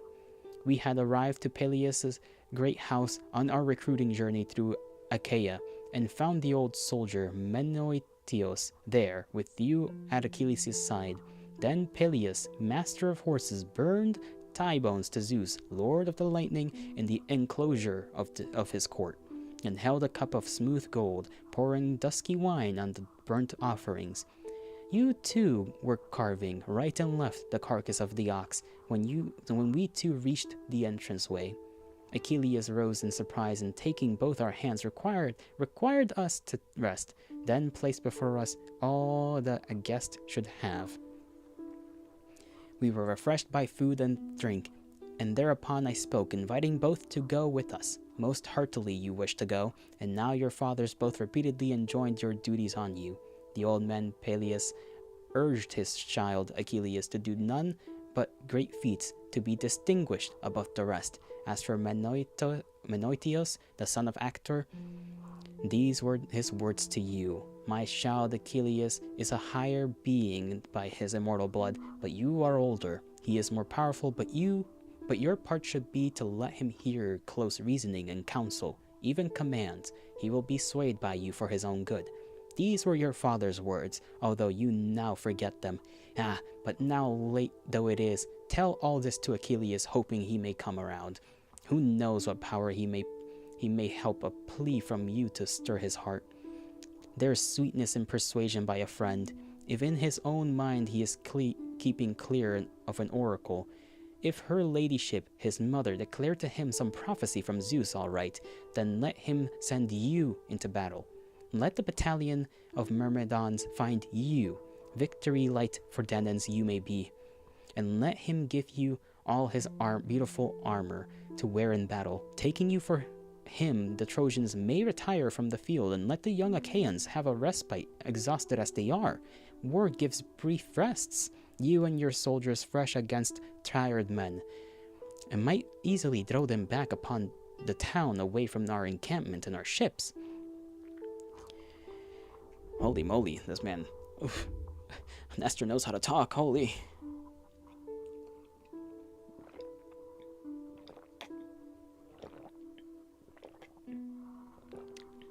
My throat is dry as a desert. At this, Patroclus' heart bounded within him, and he went running back along the shipways towards Achilles, just as he passed the ship of great Odysseus, where the assembly ground and place of justice were, and God's altars. There came Eurypylus, the wounded man, Euaimon's noble son, struck by the arrow, limping out of combat. Sultry sweat ran down his shoulders and his face. Dark blood still trickled from his wound, but he limped on, unshaken spirit. Seeing him, Patroclus moved to compassion and said, "Poor soldier! Captains, lords of Danaans, how you all were fated here, across the sea from home, to glut wild dogs in this rich realm of Troy. But tell me this, Eurypylus, your grace, are the Achaeans holding Hector still, or will they perish down by his spear?" Eurypylus replied, "Noble Patroclus, there will be no longer any defensive line of Achaeans. They will fall back on the black ships soon. Our best in other combats lie now in the camps with missile wounds or gashes made by spears in Trojan hands. Enemies' power grows. As for myself, give me a hand here. Take me down to your ship and cut this shaft away from my leg wound. Then wash the black blood out with the warm water and sift through the wound that anodyne you learned from Achilles. My words. Let me reread that. Then wash the black blood out with warm water and sift into the wound that anodyne you learned from Achilles, a drug that people say the very best of centaurs, Charon, taught him. We have surgeons, Padalirius and Machaon, but the one, I think, is lying wounded in his hut, himself in need of a healer, and the other faces the Trojan charge, still in the plain." Yeah, there's a lot going on. They are struggling. The staunch son of Menoetus replied, "How can this be? What action can we take, Eurypylus? I am on my way to give Achilles, the great mind of war, a word of counsel from Lord Nestor of Gerenia, lord of the western approaches to Achaia, but not for that will I neglect or fail you, badly hurt as you are." Supporting him with one arm around him, under his chest, he led him into the hut. A squire put ox sides out, on which he laid the wounded man, then took his sheath knife and laid open the man's thigh to excise the biting arrow. With warm water he washed the black blood flowing from the wound, and then rubbed between his hands into a powder over the wound a bitter yellow root. Yarrow. That dulled all pangs of pain. Now the gash dried, as the blood and powder clotted. Holy moly. So now we're getting to a part of the story that I think most of us have probably expected to eventually get to. Which is, well, if you don't know the story, I guess I'll silence myself and not spoil anything. And this really... Hey, we are just a little bit over our time, but that's okay. We got to where we wanted to. And I am glad for it, actually. I'm very, very much glad that we got this far, this quickly. It seems that, the rule of 3 books a stream is working out. So I'm glad for that as well. That was a lot of intense stuff going on. A lot of back and forth again, but this time the Achaeans seem to be on the back foot again. We'll have to keep up with this one next week, I guess. I won't be skipping the story this time around. Maybe, I think I'll keep it as a twice a month thing. We'll read up on the story. Otherwise, I shall bid thee farewell. I hope you all have a great rest of your mornings, afternoons, evenings, and nights, wherever and whenever you are. May the gods bless you. May the stars shine in your honor. And I will see you whenever I see you. Tomorrow's stream is a Dead Space stream. So if you would like to see that, I'll see you around. Take care of yourselves. Bye-bye.